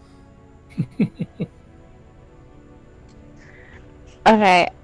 When I get up, I'm like, Fifi is like really frazzled from what she just saw, and then if she sees Ro, and then she sees Birdurai, and then she's gonna instantly jolt up and go towards Birdurai and hug him like really tight. I'm like, she's gonna be like, I thought you died, but I saved you. But you're here. Are you okay? Are you okay? You can't die. I thought I died, and then you saved me, and then I'm here. Everyone's okay. I'm confused. Apparently, it's just a dream. Everybody dreams. You're okay. You're fine. You're fine. Are you sure you're fine? I'm fine. I don't have any wounds. And I'm patting him down for where I saw all the wounds at. He seems really fine. There doesn't seem to be any wound. Okay, I'm still hugging him, but I move him arm's length. I'm like, you can't die. You're my friend. I've never had friends. You can't die. I will never die. Bo. And then I'm gonna look at Ro and be like, make sure he doesn't die. I will make sure that he lives forever, Bo. Not a day less than forever. Not a day less than forever. There's the episode title. And I'm gonna ask Birdurai, have you seen Janva? No, I did see Greyson and Xavier at the kitchen, Po. They're eating. Okay. Bro! I'll throw him the bread. As hold, please. Smacks him right in the face. Yes! As he goes to catch it with stubby little cobalt arms. Boom! Bap! Hits him right in the face. Okay. I'm gonna find Janva. Stay here. Don't die. Stay here. Don't die. I will make sure he never dies. Never, Ro. And then I'm gonna go out the door and just look around me and then start calling for Janva, just outside the door. As Ophelia is yelling at the top of her lungs for you, Janva, down the hall. Fucking chromatic demons. None of this rings a bell to you? No, none of it rings a bell for me. What the fuck? Oh. I had a nice dream that I was in a sauna on the mountain. Very lovely lady, but now I'm awake and being yelled at. Well, I'm glad you had a pleasant dream. I did, thank you very much. Phoebe's opening and closing each door. Janva. Next Someone's door. just gonna yell out, I'm over here. She's gonna beeline to whatever room or hall she's in. Alright. That was not what you call it. Yeah, I'm over here. Okay. As you hear Janva yell, yes, I'm over here.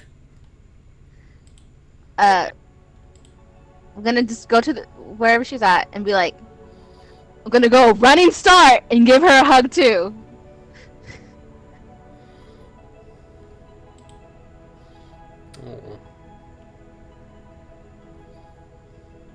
I can't hear it. Hold on. She looks back over at Talus. Tal's like, I'm just gonna go downstairs for breakfast. I'll leave y'all alone. It's like, Yeah. Gala, honey, do you want anything? All right, thank you. I'm going to sit here and stew in my.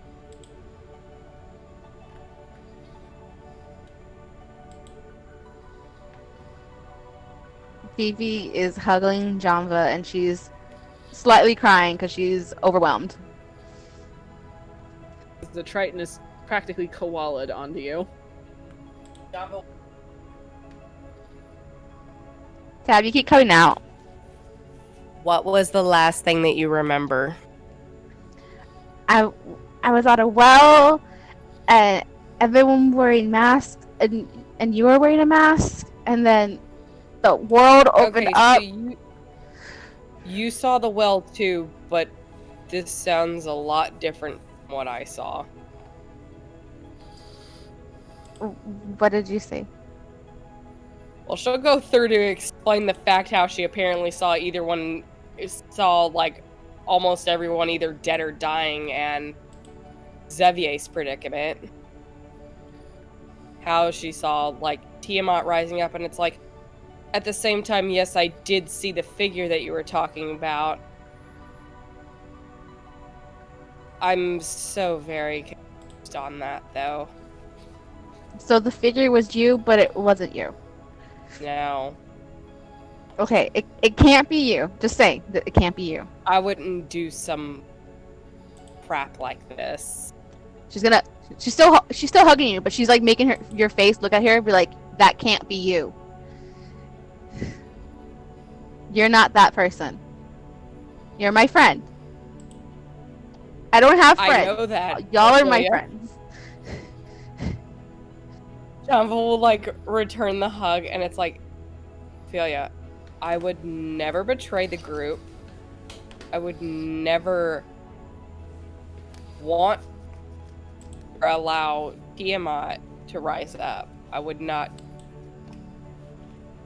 do that to the world.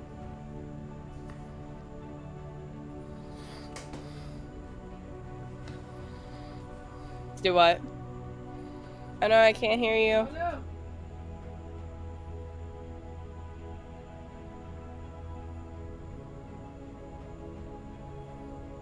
Can't hear you. I know you can't hear us. The DNC audio issues. As you I swear, dude, we just keep getting new audio issues. Like, we fix something and then something else completely... Ugh. Blech. No. Yeah, Janva, what did you say after I said? No, just the fact that I would never allow or do this crap. At the same time, she's also hugging Ophelia. Just Yeah. Like, what happened in that whatever happened there can't happen. We can't lose each other, and then the people with the mask, and then the whole world opening up, that can't happen. Janva would put it. I refuse for that. But you're okay. I'm fine. You can't die also. Doing my best. She's gonna put a hand on your shoulder. Do better. Oh my god. Thanks. Thanks. Okay. Then she's just gonna give you the hug and be like, where the fuck is Yuliy?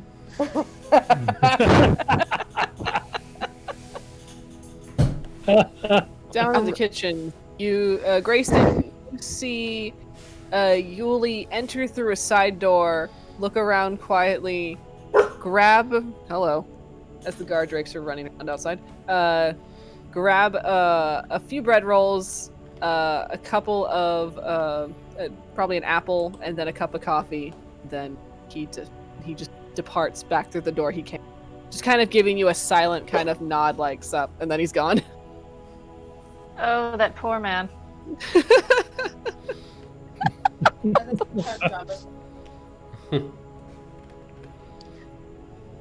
I'm still with Janva. I'm like, Birdurai said there are people in the kitchen, and then I'm just gonna grab her hand and like take her to the kitchen with me.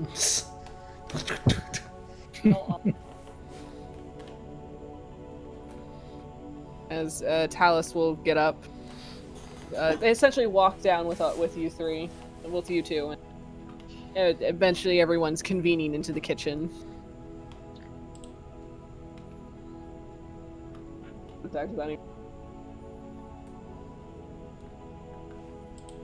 Oh no.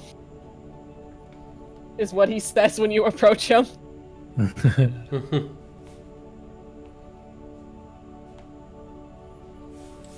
I'm sure if you want. He will allow you to hug him, but you notice he's not hugging back. Can't hear Tabatha. What? Can't hear Tabatha. Well, No, Janva will just state. Yeah, I promise that what happened. I don't know what it is, bro, but you're cutting out badly. Can't hear anything you're saying. Nope. excuse me? He can't hear what she's saying. No. Speak up. Janva would say, and I quote, I refuse to have this come to pass. I refuse to let this happen to you.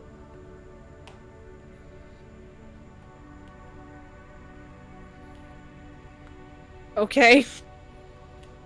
And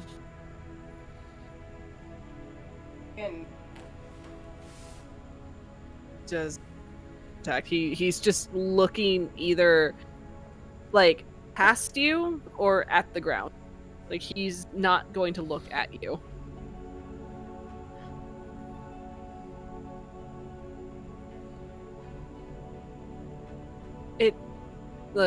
It was a dream. It happened. I get shitty dreams all the time. That one was a first though, and it's gonna stick with me for a good 20 years, I think. Do you like it? Breakfast?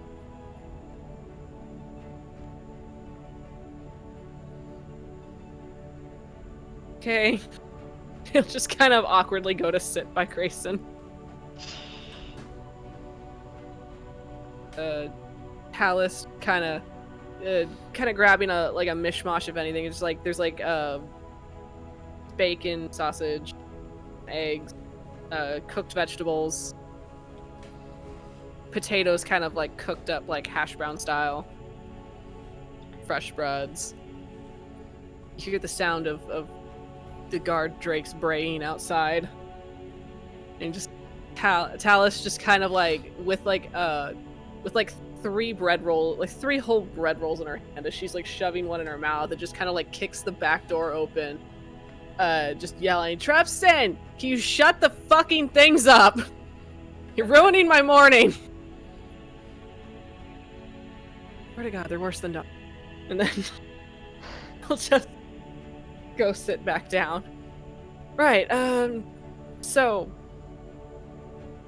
I guess today's the day where you head off. Big old trek to Parnast. Well, I hope everyone's well rested. Gonna look back. Alright, fine. Fair enough. It's not like Yeah, no, you flip her the Birdurai. I got you. As you all kind of gather around for small home-cooked breakfast that brings you a little bit more warmth than what you woke up with. In the middle of breakfast, Yes. I want Fifi to have a realization, be like, I didn't go back to get that white one.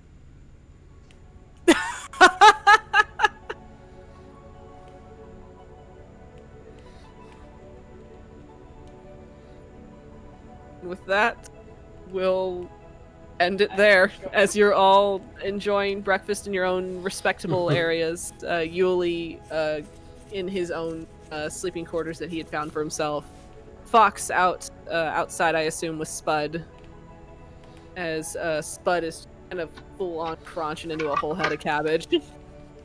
Yep. After that, I'm gonna go to sleep because I want to get my spells back.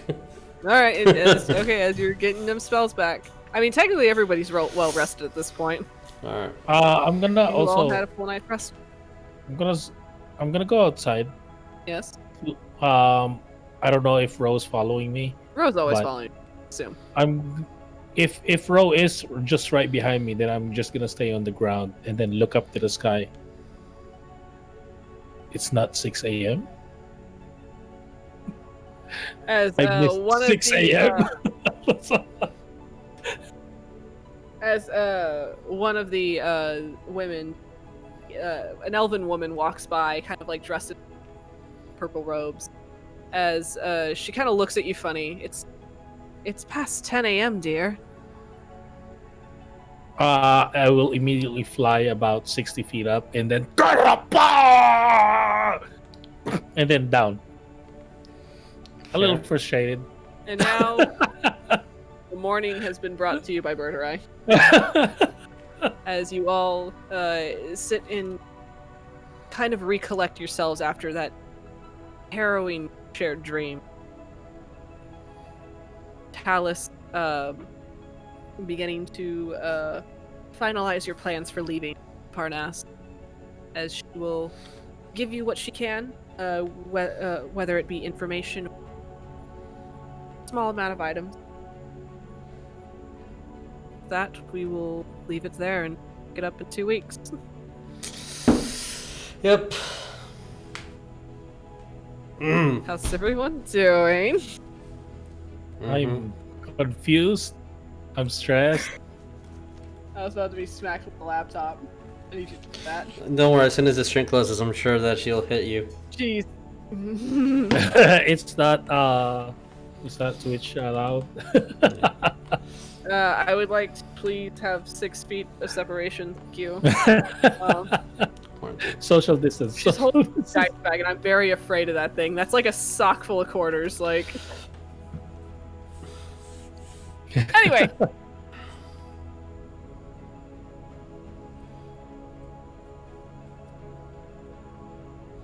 Didn't hear any of that, but that's good. Thank you, everyone, for watching. Whether it's currently live or in the YouTube, and if you're watching YouTube, you all next time. Pick up on your journey, Parnas. Then with that, to the Cloud's giant castle. Yeah. Yep. So, yep. All right. So, see you guys next time. Kind to each other. Stay safe. Goodbye. Bye, guys. Night. Goodbye.